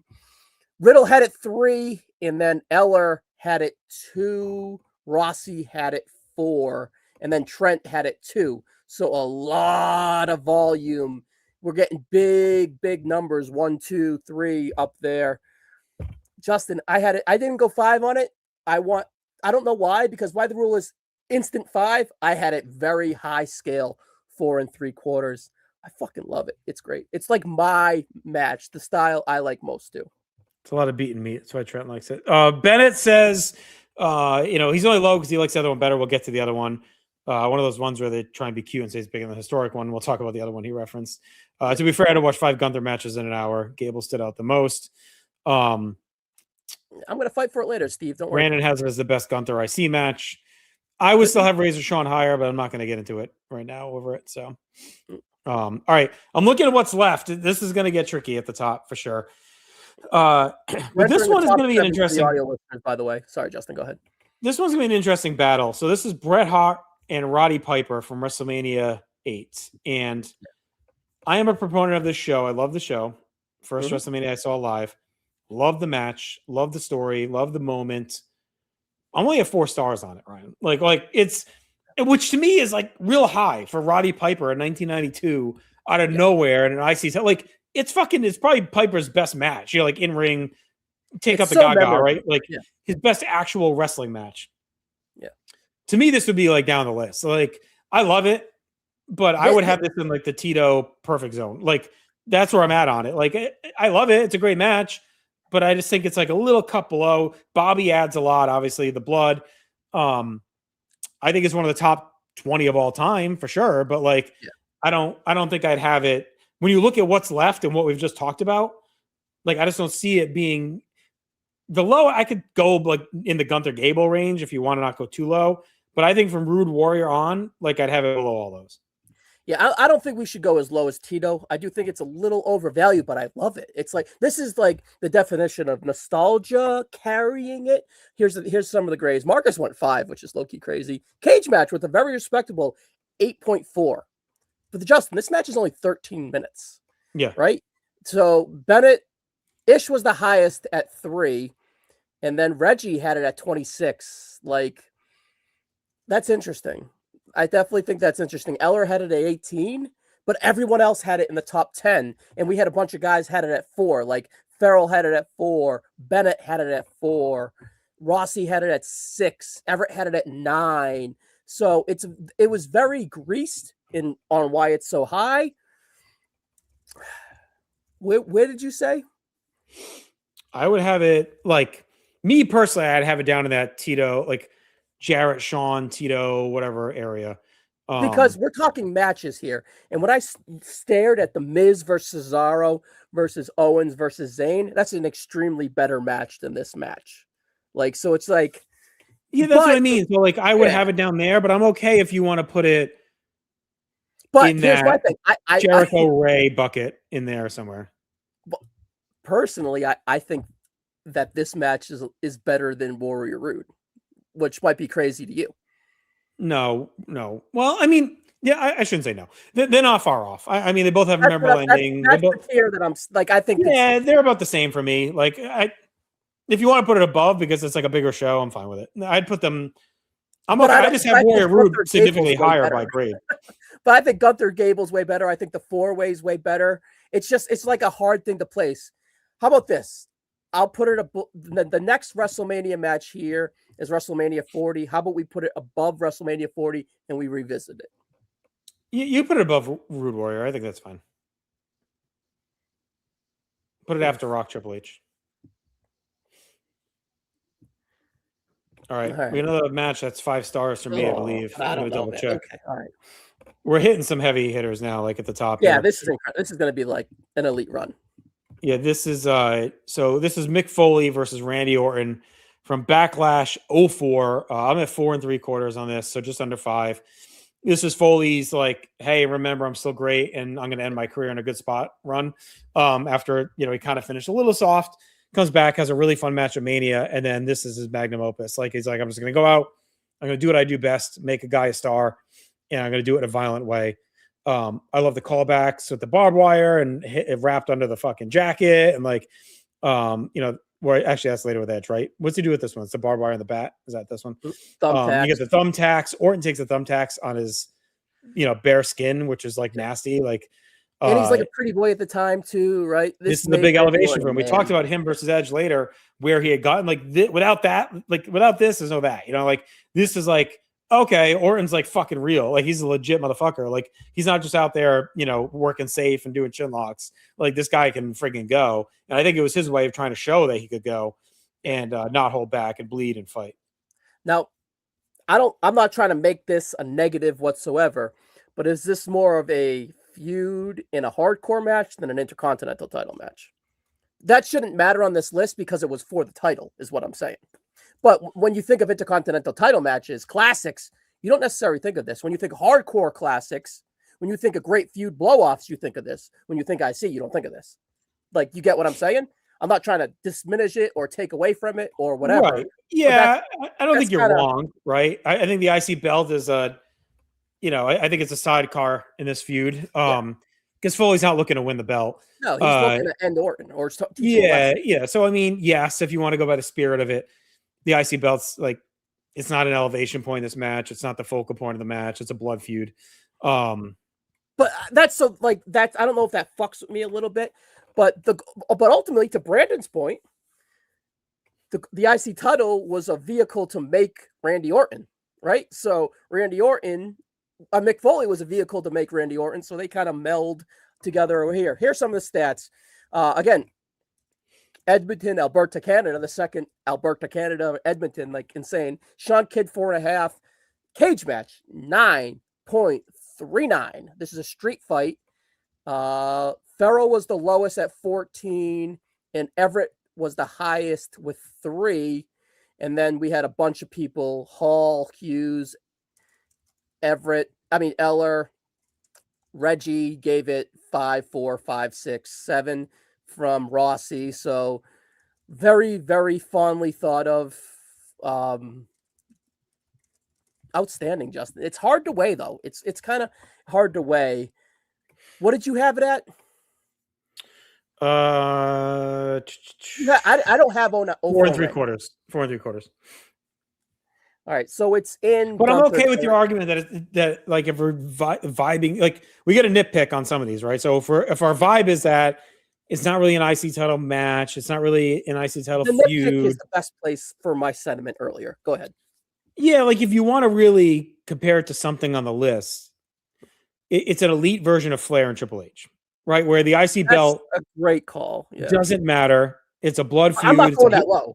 No, it's a much higher version of that. But like it's similar to that, right? So I would say maybe put it at the bottom of whatever you think is the elite tier. So if to you, Rock and Triple H is the elite tier up, then right below that makes sense to me. If you want to say, when you look at it, like the IC belt means a lot in all these other ones and not as much to that, I'm okay with it. But I think it's going to be above like tier B. Yeah. So that's a really good way of putting it. That makes me think we should go 8, 9 between Rowdy and The Rock. Like, because when Gunther, Sheamus, Hart, Razor, Rock, Triple H, the IC was way more important than or in Cactus Jack. And then I can't get over you saying this is an elite version of that cage match earlier, because that's really what it is, you Right. know? So are you all right if I put this 10th right now? Yeah. Yes. I think that's a good spot for it. I think All right, it's and we'll revisit I as think we go. that to me is like Piper Brett is kind of the top of tier B to me. But this is such a better match than that, even though you could argue this is the best match on the fucking list. I know mean, like, I don't think that's a crazy argument. But if we're really trying to nitpick around and we're saying these are IC matches, yes. I honestly, half the time, I don't remember that the IC belt's even on the line in this match. I always thought it was non-title. Yeah. I think even when Scott and I reviewed it, I was like, oh, this is non-title. So yeah, it's of all the matches on this list, besides Flair and Triple H, it's probably the one you least associate being an IC title match. Like, if you asked a lot of people randomly, they may not even remember that's on the line in this. Yeah, match. But it's definitely worthy of that top tier, worthy of that top 10. It's just at the lower end. All right, I went 5 stars on this. Me too. It is the 3-way from WrestleMania 39, Sheamus, Gunther, and Drew McIntyre. I think it's about as perfect as a mid-card title match as you get. Kind of came out of nowhere on what ends up being a sneaky loaded Mania. Like, that Mania is juiced, and I think I have as the highest on a Mania loaded with classics. It's pinnacle of the IC belt. Like, I'm not saying it drops after that, but like, this was like the announcement that the IC belt's fucking back at a high level. I also think it helps Drew get cooking again after he kind of slid down after the pandemic stuff, and he got kind of screwed in the world title reign. This gets him more into I'm just going to go out there and kick the shit out of people.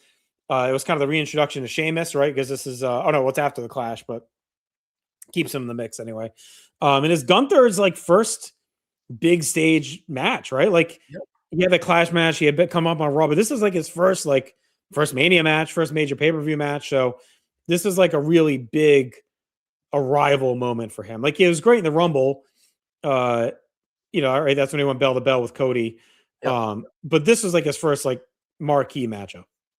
So Gunther won the Intercontinental Championship in June 10th or 11th, either one of Eli or Landon's birthday in 2022. So he was IC champion for 9 months here. And then he would go on a whole nother year in war language, a whole other calendar year to WrestleMania 40. His run should be studied one day and presented in whatever form that we do. It's elite, and this was at the midst of it. It's number 1 right now. Here are some of the stats. It's 5 stars both ways, and again, to your point earlier, 5 stars on a loaded WrestleMania. You can make a point that there were 4 5-star matches from that WrestleMania, and this is at the height of it. Aaron had it at 5. It's a triple threat. Gunther wins in 16 minutes. It's the perfection of that formula. Triple threat's not always a gimme. But these guys, it's a perfect formula. I mean, they just kick the shit out of each other. In 16 minutes and 38 seconds, Justin, cage match 9.4. Who had it number 2? Number 2 was Rossi. And number 20, Jeremy had it number 20. Honestly, I don't know. I think we should kick Jeremy off of Cronoso. I think the fuck? Maybe I don't know if he's in the chat, but I think this is his 2-week notice off Cronoso. 20? What are we doing? This match is elite, bro. It's a classic. It's also one of the best, most gorgeous looking Manias, 39. So that helps too. The look adds to it. So I'd have this number 1. It's my first. I have Sean Razor 5, but whatever. It's my highest rated so far besides that. So to me, this would be at the top. Yeah, Bennett had a 12. That says a lot. All right. Well, speaking of Bennett, we're going to get some ires raised here, I think. We're going to go to SummerSlam 91. Bret Hart, Mr. Perfect, IC title on the line, the elevation, the making of Bret Hart. Bret's got a cool little, he eventually becomes Mr. WrestleMania. It's kind of, but he really is Mr. SummerSlam. He is a SummerSlam guy. And when you look at his career to this point and then beyond, you can see the cool career beats of him at SummerSlam. It was 88. His first SummerSlam was a face. 89, they've been struggling, and the Hearts need this win. They lose, they scuffle. They come back a year later, they win the tag belts. That's their peak as a team. A year later, he becomes the man in the mid card. A year later, he passes the torch in the IC to elevate up to the world title, right? So And then 94, he's kind of crowned as like the guy right at that show, right? A little bit with Owen, kind of like the show's built around him for the first time, right? And then 97 is like his peak. So it's like all-time peak. So there's a lot of cool threads for him at SummerSlam. And this is a big one. Steve has this as a top 10 match in the history of the company, or SummerSlam. I don't know what he says. It's a top 10 SummerSlam match. The SummerSlam. Bret Hart would say the SummerSlam. Right. So clarify, Steve. Are you saying top 10 match in history of the company or top 10 SummerSlam match? Technically, it could be both. Yeah. Dom says, I know Perkins injured this match. I think it's been overrated, but still great, especially rips off the singlet. Yeah, I mean, I was still like newish as a fan. I wasn't like getting a lot of like tapes and different stuff at that point. And I remember this is like one I got a copy of real quick after. So I've seen this match like a million times. It's fantastic. The interview after with Lord Al and the Hearts is great. It's fantastic. The whole thing's great. I was at 4.5 on PTV. So I don't quite have it as top 10 in all time like Bennett. I'm not going to talk about King of the Ring 93 because I'm not going down that path. But I do think it's an all-time classic. I think based on grades alone for me, it's above. It's in the Warrior Rude section for me. Depends how you want to have it versus Bret and Piper. I'd probably have it above Bret and Piper. But everything else for me personally is above it. But I'm okay if we want to go higher. I'm not going to argue if we want to go with the fans out there. All right, I'll give you the stats and we'll compile it later. So Tape Machine, I don't know if you guys are familiar with him. He had it at 5. Cage Match had it at 8.7. 18 minutes. Bennett had it at number 2 as the highest. Ish had it at number 12 as the lowest. Ish, a golden era guy. You had some 5s, 3s, 7s, 5s, 10, 11, 5, 16, 2. All right, so also Keith had it at number 2 as well, right? So it's pretty. Farrell had it at 3, so obviously it's pretty high. I think it's better than the King of the Ring, and the King of the Ring I had 4.5. I have this as a high end 4.5, low end 4 3/4. I think it's great. I think it's better than Piper. I think it's better than Rude. And here's where I think that it fits in, Justin. So with the Rock and Triple H ladder match, we said that's more of a like an IC making match. This is an IC making match. I think that this should be right above that because the ladder match, I could go 7 above Razor Shawn, but I feel that Razor Shawn might be a little bit tidge of a better match. The better match. But I have again, it depends on. I don't want this to become though like it's the elevation of the IC belt. Like I get what you're doing to nitpick it because if you're doing that, then it's above Shawn and Razor. Because Shawn and Razor, that's kind of another match where the IC belt doesn't matter as much because they're both kind of above the IC belt at that point. But we have that higher than Shaw, Rock and Triple H because it's a better match. Like right? So I think I would have this above Rock and Triple H for now. And I have King of the Ring the same. That tells me too, and then I'll let you make the tiebreaker on the SummerSlam 95 match. Okay. So what do you think? Below SummerSlam 95 for now, but we'll think about it. Right, I have King of the Ring. I have King of the Ring at 4.5 as well. I think I used to be a little bit higher, but now I have them the same.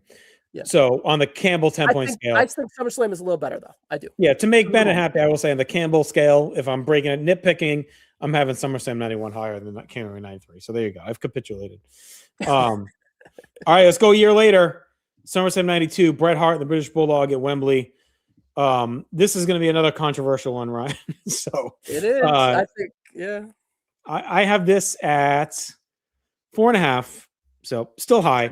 Similar. I do think it's a little overrated historically. I think Bret's obviously got better IC title matches. I think SummerSlam has better IC title matches.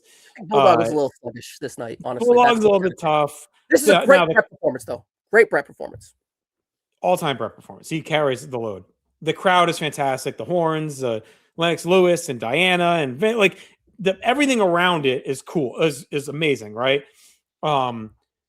It's a Bret carry job, and that's how you view it. Like when I said before, like who we talking about that? We said like Tito, right? Like held his own against Perfect, and all that, right? Like this to me, like isn't as much as Bulldog carried his load. I have. Did you, as you make your point here, did you feel that this was forced to go on last, or did you feel like it earned it? No, it earned. Forced. It earned it. because of Bret. And in Wembley, you had to do it last. There's no way The around card shakeup. I mean, if this is anywhere but Wembley, it's not even happening. So it's I mean, Bulldog was like, and they totally flipped that card like leading in. Yeah, Steve says intangibles would be number one as a category, which I would agree. I think everything about it, the ambiance. I looked at my In Your House 5 grades. I have it the same as In Your House 5, which I love. Honestly, if you put those two matches in front of me right now, I'm watching In Your House 5 over SummerSlam 92. I just like it better. Oh, the other Bulldog match? Yeah, Bulldog Bret. Like, I think it's just more hard-hitting and violent, my kind of match more. This is great, but this to me is like, I looked at all these top matches and I'm like nervous about how we're going to rank them. This is like an easy one to get the fuck out of here for me. Like I don't really care as much about it. I would have this in the Bret Piper, Rude Warrior, Gunther, Chad Gable bucket. To me, this is not up in this other level. I have it the same as Perfect Bret. So if you want to argue that around there, that's fine. But I don't know. I'm just not as high on it. All right, let's get the comments to kind of weigh in here as I give the stats. All right, so Justin, this was 25 minutes. That's kind of a long time. Yeah. But it's really not. 9.03 on Cage Match. John Canton, 5 stars. Who was the highest on it? Someone had it at 1. Rossi had it 1. Riddle had it 3. Reggie had it 4. And then the lowest on it, oh my God, who?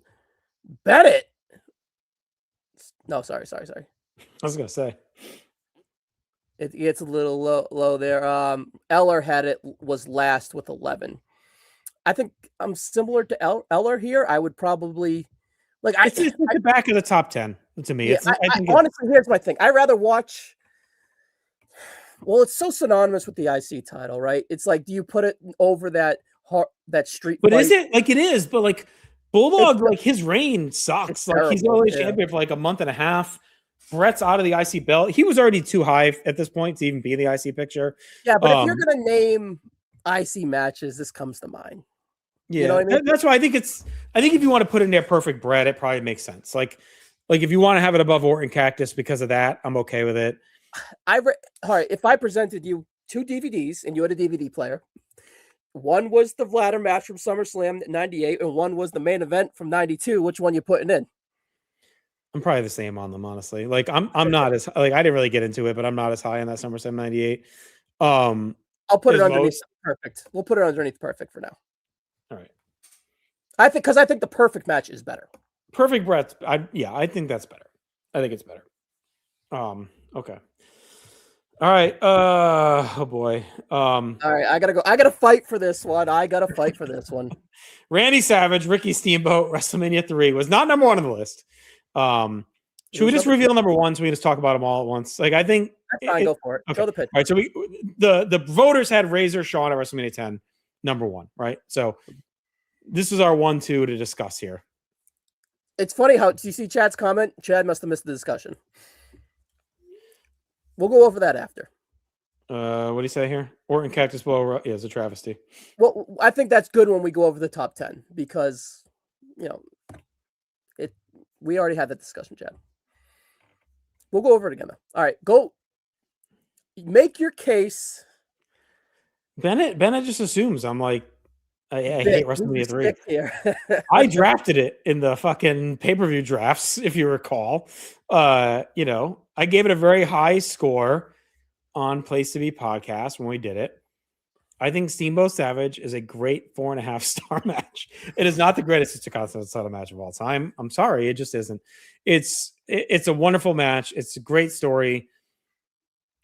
The pacing is awesome. Who's better in the match, Savage or Steamboat? Savage. I just watched the match before here. I watched the number 1 and the number 2 before we came online.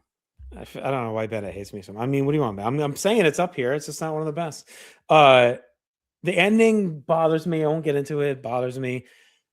And I know, like we just talked about, we just did it on the draft show. I'm not going to get into all that again. But like, I wanted more anger given the story. But I know that I've been told that the true revenge is him taking Savage's IC belt to get his revenge. And that meant more than injuring Savage.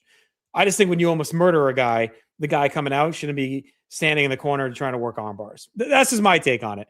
And then have the big fat hairy man win the match for you. I just don't think it made Steamboat look that strong. Like it took steel to win and a roll up to win that match. I like the roll up. I'm a proponent of it. I'm a proponent of the roll up. I don't think it's the greatest match of all time, but to benefit this match, I would like to. I mentioned earlier how I'm watching 86. I'd like to watch into 87 and have a full view of the feud and the feel of the feud heading into this match to give it the benefit of it. So unfortunately, I do not have that right now. I think I'm higher than you on this match on a single watch. It's 4 3/4 for me. You're at 4.5. That's still all-time territory. We're splitting hairs here, right? So it's some people's greatest match of all time. It's not mine. It's not yours, but I'm higher on it than you are. Here, let me just give some of the stats as you can kind of comment. Scott Criscolo was the guest raider. He went 5. Cage match, to your point, Justin, not 8.9 out of 10. Vindication. 1, 2, 3, 4, 5 people had it at number 1 on this list. 1, 2, 3 people had it number 2, and 1 person had it number 3. So there was the majority of people had this higher. Finish second with those scores. So Justin, more people had first place votes for this than Steamboat, but number 13 here was Rossi. Rossi had this 13, and Rossi tanked it. Rossi tanked it for it to be second by a whisker. So the lower score was the higher. Like the lower score is the highest here because if you had it a 1, you get how I do it, right? Excuse me. So Steamboat and Savage had 48 points. The WrestleMania 10 ladder match had 44 points. Rossi was the lowest at 13. Trent was the lowest at number 7 for the WrestleMania 10 match. And WrestleMania 10 had only 2 first place votes, and that was Reggie and Eller. And it had 4 second place votes, and that was Ish, Everett, Hughes, and David Hall. So, I agree, Chad. Ryan, it sounds like Scott Steiner explaining the math here. Yeah. Well, the cursor, I have to move the thing up, down, and go, right? So that's where we kind of, it's razor thin. Perhaps Rossi's in your territory, and that's maybe why it kind of tanked a little bit. I was moving the cursor up and down, so I had to friggin'. All right, so I'm going to give my take at the risk of upsetting Steve Bennett. Yeah. I would have this in the perfect Brett Bulldog section of great IC title matches that cap off at 4.5. I'm okay though not doing that. I'm just telling you where I would have it. So, but like, I'm okay going with the voters on this, going with the history behind it. I would have Razor Shawn. No, I have that at 5 stars. I have that number 1. I have that at a weak 5 stars. I do. I don't think it. I think the history and the all that history plays into it. But what about the history of this match? That's fine. I don't care as much about this. I think they're both flawed, greatest matches of all time. Honestly, I kind of do, but I would still have them 1 and 2. Whatever. I'm glad the numbers suck. Funny thing. So for WrestleMania 10, you were the guest presenter. You went 5 stars. Cage match, 9.2 out of 10. It's not a bit. I am genuine. It's not a bit. It's not a bit. It just doesn't make sense to you because it's your favorite match, and I understand that, but you're just not rational. And I'm not saying you're not being rational. It's because it's your favorite match. It's your favorite football team. It's your favorite wrestling match. It's your favorite baseball team. You're going to stick up for it the most. That's what you're doing. I get it. Yeah. He's just mad about Demario Davis. I would have. Look, I get it too. Like the newer stuff is going to this is always going to be the battle, right? Between the newer, the older, and I tend toward the older, right? I have, this. All right. Let it be. Come on. This is like the Epstein files. I'm innocent. All right. No Epstein style talk here. I tend to go toward the older stuff as well. But I do think at least the Gunther 3-way has to be high. Like, no, I do. Are you okay if we just go to the bottom and work our way up, build momentum, and then we can finish with it? Yeah, all right. All right. So, all right. Honorable mentions: Seth Rollins KO from the Raw. It's last. Morrison and Ray. It's 29. Yeah, we can skip the honorables. I don't care. Yeah. Whatever. Those are. Well, I do think this. I do think Miz and Ziggler should go up. Move it up. Go ahead. I don't care. Right there, and I'm good. Whatever. You know what I mean? If this was feuds, Tito and Valentine would be higher, but it was hard to take a match out, and their ceiling is like 4.25 or whatever, and that's why that's there. Honestly, I think that I would put Tito Valentine over the Tito Savage match. Yeah, but I think the Savage winning the IC belt is just such a memorable moment. Like, it's like ingrained in you. I just wish the end of his reign had a better finish. Oh, stop. You got me there for a second. All right, stop. That was a bit. All right, WrestleMania 31, the first ladder match. We have ladder match fatigue here. It's whatever. Do you want to make a case for anything above it so far? No, we're good. All right, again, very non-IC feeling, but it's a great match. With the cage match, you good with that there? Yes. I mean, you could argue it below the ladder because of the, like, if we have been weighing the IC feel of the shit, like Bryan winning the IC belt to become the man on SmackDown, like, is kind of a thing. But I think Flair Triple H just cooks. And again, I wish it was a Survivor Series match because we'd be having maybe a different discussion. Like, that may be up the list here a little bit more, but as is, it's the one we got on the list. So, all right. So these two like TV matches, first being the Raw match with Marty, a little underwhelming. With Shawn this would and Marty. Be at the bottom for me because that was 3.5. And then Tito and Perfect from Saturday Night's Main Event, kind of over kicking what it should be, and that kind of closes out our top 20. 19. Now, this is a different tier because Jarrett and Michaels, is this the bottom of that tier or should it move up? I would probably have it above RVD and Eddie. What's that? I think it's above RVD and Eddie. Yeah, I think the ladders hurt it. So yeah, I'm good with that. Now, see, Chad, weigh in on Jarrett. You want to weigh in on Jarrett Shawn versus that 4-way? Yeah, the 4-way is great. We're just starting to enter the 4.25 high end, low end 4.5 stuff. Like, right? to me, this tier ends with Jericho Ray, and that's kind of your top 16 or bottom 14, whatever the fuck you want to say. Like, yeah, all right, is this 4-way the highest of that? Then I don't know why Mike. I want to put fresh eyes on Jericho and Ray, and I haven't. He likes this cluster match. I just think is better than RVD Eddie. So yeah, I think Jarrett Shawn there. I would move Jericho Ray below the 4-way. I think, and honestly, I think I might. That's my gut's telling me to. I wanted to move 17. I move it below Jarrett Shawn too. Now I'm looking at it. What's that? Move it below Jarrett Shawn. The Jericho Ray has an amazing finish. Someone mentioned it in the comments earlier. Yeah. Again, that was one of the matches to put fresh eyes on. Unfortunately, I didn't. It's really good. I mean, I didn't do it that long ago for PTB, and it. Well, we're in the 4.5. They're all very good, right? It's just like we're splitting hairs. Yeah, we're nitpicking. All right, so let's get our bottom half, and then we get to the top 15 here or whatever. All right, so here are the real meat and potatoes. Again, I had this at 4.25. You had it 4.5. Gunther, Sammy. I'll give it to you so I can steal stuff other ways because it was empty arena. That AJ Bryan match is just phenomenal. But if you want the WrestleMania, the crowd, the moment, 80,000, 70,000 over Chelsea Green in a COVID mask, I'm fine. I get it's a forgettable match on an empty crowd in the middle of a time when no one was watching. No one was watching. If you didn't tell me on this list that match existed, I would have no clue. And I see a lot of wrestling.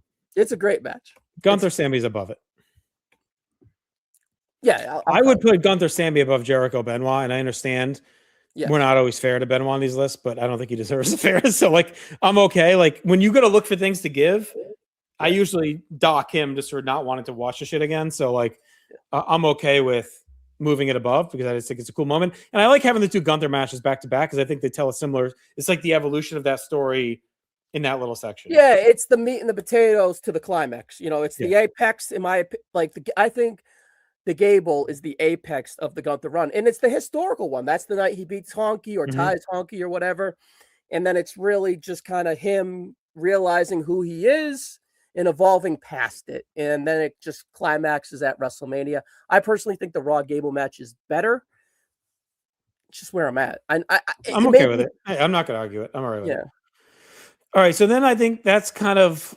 now we're just, that was, but for the audio listeners, that was 13 and 12. Now we're at the top 11. Yeah, well, I would still put these next two probably in this tier. And then we can kind of talk our top 9. Like I think Rude Warrior and Piper Bret are very similar. Both great matches of the era, super memorable finish, well worked, but unexpectedly well worked. Like who would have thought Rude Warrior would have that performance? Who would have thought Piper would have that performance, right? Bret in the all pink, like they're just both super memorable. They stand out as like golden era IC title matches. Yeah, and Piper's ass, was shown for both finishes. That's true. If you think about it, right? All right, I'll let you pick here 8 or SummerSlam 89. I think I'm fine with this. I'm fine with this. I think Bret Piper is probably more remembered. All right, and so if you judge, the commentary is great for both too, but I think Bobby Guerrero is better. Okay, now, Chad, this is where we had a conversation earlier. We had a hard time with Orton and Cactus Jack just because it was such a great match. It was like the tip top of this list of matches, but we're trying to weigh like historical. We took for granted historical IC matches, and we said, all right, let's just put it here where it's blatantly better than these matches, but the matches above it meant more for the IC. Now, Justin, now that we've digested that, I think that the Orton Cactus Jack match is a better match than Rock and Triple H, and maybe even SummerSlam 92. Based on my grades alone, I would just the grade, I would have this, I think, right below Sean Razor. From 95? Yeah. Because I have Sean Razor at 5, but to me it's a low 5. But I have this backlash match at 4.75, which would put it so with my Gunther Sheamus in that world. So I understand that point, and I agree to a point. But I think I think Bret in Perfect from 91 is just like comfort food. Well, and that's the talking point of this one. Like you were laying out for Chad, you missed it earlier.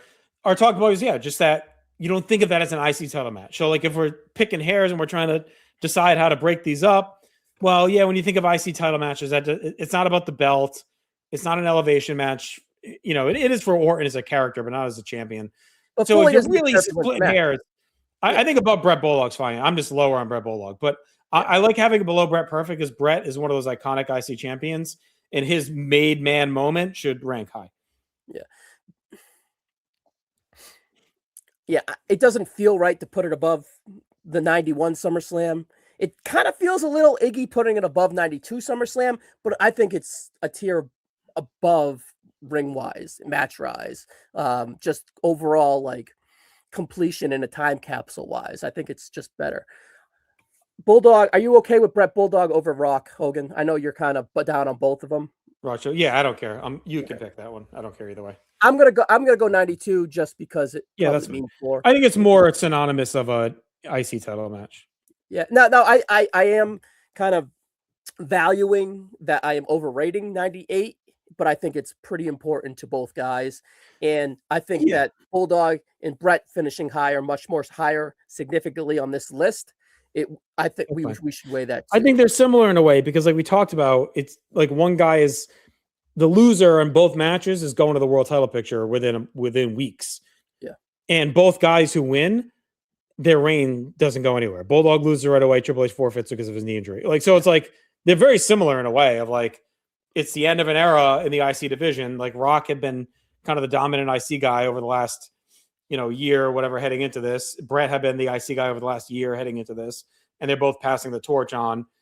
The torch fails, but they move up. So they're actually kind of a cool duality between the two of them. Now, side tangent, I don't want to go too long on it, but can you believe there's only 6 years in between those two? That's insane. That it feels so much more. It feels so much more than 6 years of distance in between those two. All right, so this is where we can have a discussion. Depending on how much you want to weigh, again, the IC belts part of this, I think Chad makes a good point in the comments. Clash struggles historically. It's a great match. I do think there's a lot of similarities with that and the three-way from 39, and I think the three-way from 39 is better, so it should finish above. I think it's similar to the SummerSlam 95 versus WrestleMania 10 discussion. It's like almost two same match. There's two of them that are just better, right? And that's 39, that's 10. The argument I would make, and this is show Bennett and others that I'm a magnanimous host. Would you move Perfect Bret below the Gunther three-way? Perfect Bret 91? Yes. Oh, so move it up? Move it above Shawn and Razor and move it above. I think I'd order these three. After talking through our criteria and how we've shaken out on this, yeah, I think I'd go from bottom up. I would go Gunther, Sheamus, Shawn, Razor, Bret Perfect. And I say that because 4, 5, 6 for audio listeners. Go ahead. We talked about the mirroring of Bret and Bulldog and Rock and Triple H. I think Gunther, Sheamus, Shawn, Razor, and Orton, Cactus are all similar as well, where they're established guys. The IC belt doesn't really mean as much. Now, I think Gunther, Sheamus, it means more than the other two, but they're all just great matches that happen to feature the IC title. So if you want to have Gunther, Sheamus above Orton, Cactus, and Shawn, Razor, because you want to say of the three, the IC belt means the most in that one, I'm okay with it. But I think Bret Perfect should go to number 4, because then you're kind of talking about the top 4 IC title matches where like the belt was the focal point of the match and meant something, and there's history behind them.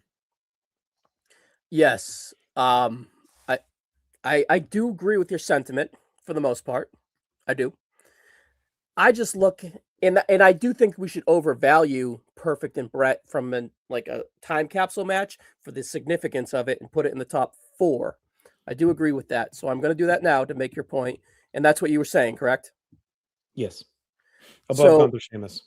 And then, so now you want to talk Gunther, Sheamus solely versus Shawn, Razor from SummerSlam solely. You could make a point that Sheamus was very crucial because this is 4 months into Gunther's reign, not even 2-3 months into Gunther's reign. And this was the first big stadium show for Gunther. He wasn't on SummerSlam. This was Sheamus's realization that, hey, I got bigger goals to win the IC title for the triple or quadruple crown, whatever the fuck it is now. So there's some equity into the Sheamus character that was put into this match as well, Justin. And the significance of WrestleMania 39 being such a home run really starts at this night too as well. And SummerSlam 95, they're just working off equity. Clash of the Castle, they're playing into the equity of Gunther as a champion, the equity of Sheamus as a challenger, and then the equity of a top 3 match that we're going to talk about next. So I actually think that the Clash of the Castle does have some historical significance, and it plays into stuff that we're still going to play out to as well. So I think Gunther has been a massive success in the WWE, and this is one of the first showcases to the WWE audience of who and what he can be as well. So I think it's low-key underrated historically as well. I would keep it 5, and I would keep Razor Shawn as a replay, an outstanding replay, but then again, not much historical reference to the IC title. If you were going by pure grades for me, I would have Shawn, Razor above Gunther, Sheamus, only by grades. But I don't have it at 5 though. I don't have IC at 95. I'm not saying it should. I'm just telling you, if I had it by grades, I'd have it the highest.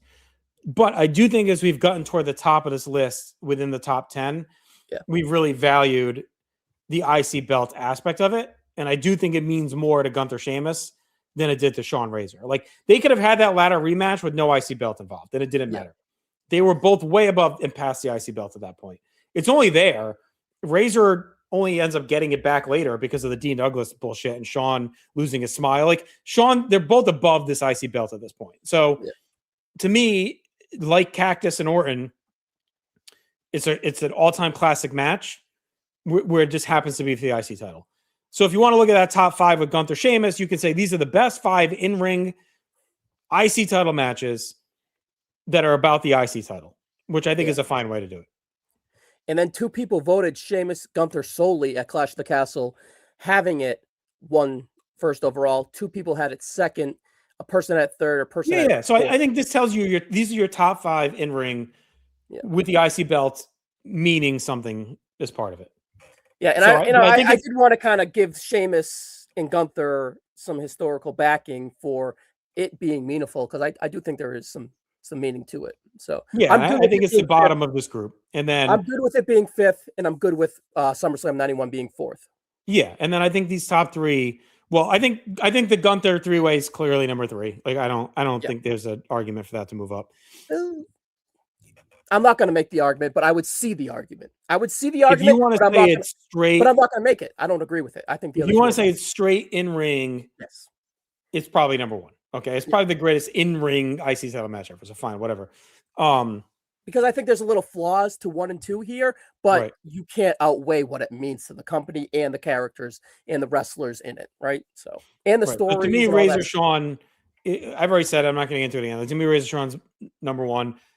It's a preference. I just prefer it to Savage Steamboat. But I get what Savage Steamboat means to company history, to fans of the time of the era. It's just a little bit before me. I don't connect with it as well. Whereas Razor Shawn is right in my wheelhouse of my young fandom. Like 13 years old, diehard fan. I'd just gone to the Royal Rumble.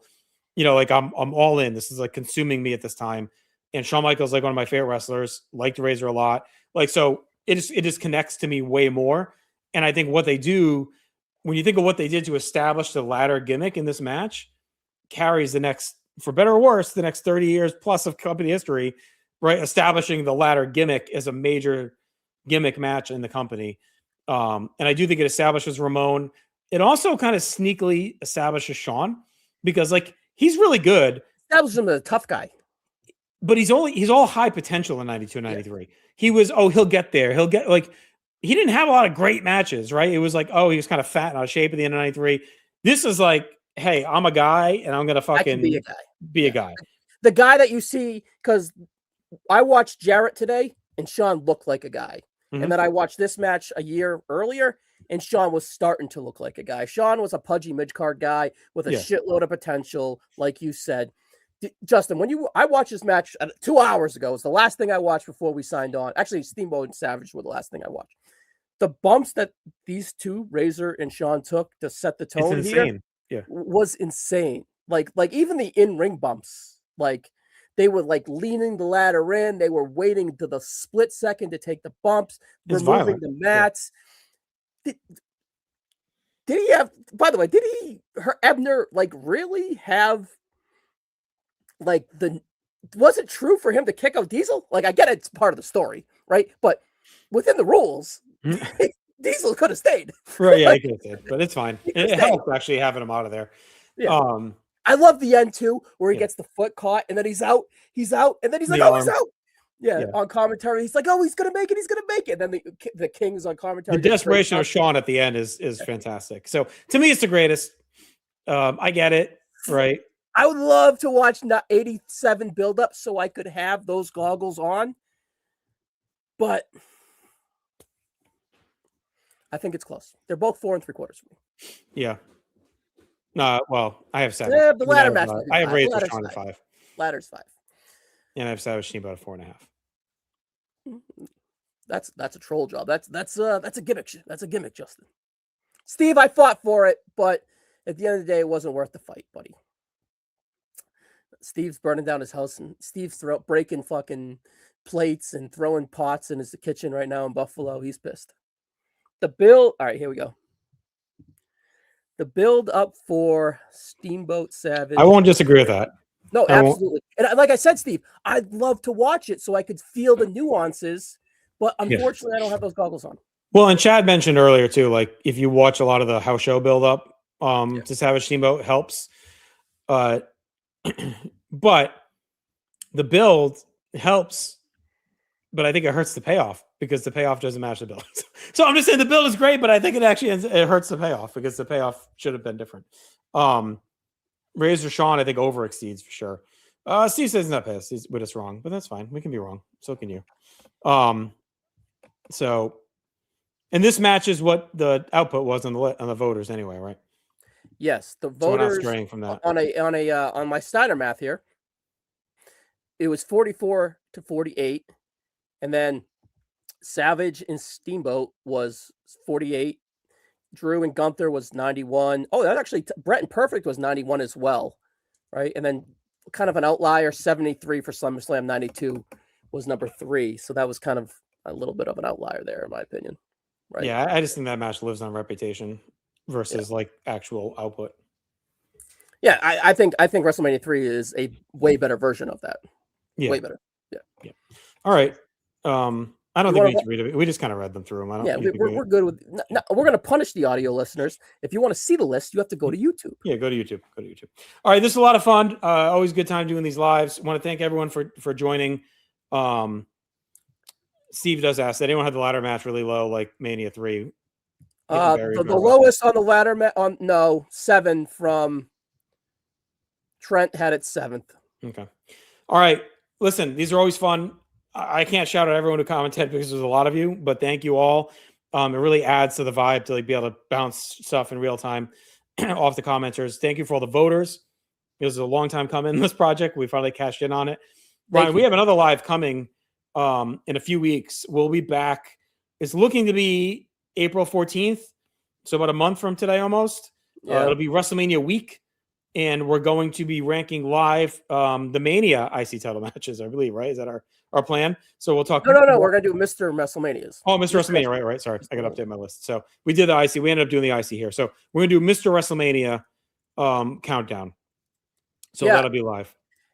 So for WrestleMania season, we have 2 other WrestleMania videos coming out. Steve and I are going to do WrestleMania 1 through 8, and we're going to count down the top 21 matches title-wise. IC, WWF, and tag team. And then Scott, Keith, and I are going to kind of steal the best matches from WrestleMania 1 all the way to 41 and then rank them as we go. So check out those 2 videos as well. We also have No Holds Barred. There's 2 tier lists coming, breaking out WrestleMania performers. And it's kind of Mr. WrestleMania, but not really. But it's like who left the show, who left every year as the guy. And then we ranked them, right? So and then we did the best performer of every year and ranked them. So those are coming on No Holds Barred. Stay tuned for those. We also rebooked WrestleMania 12 to cash off the 95-96 rebook project we did. Marcus and I just finished 95-96 on War. So WrestleMania 12 War review is out there.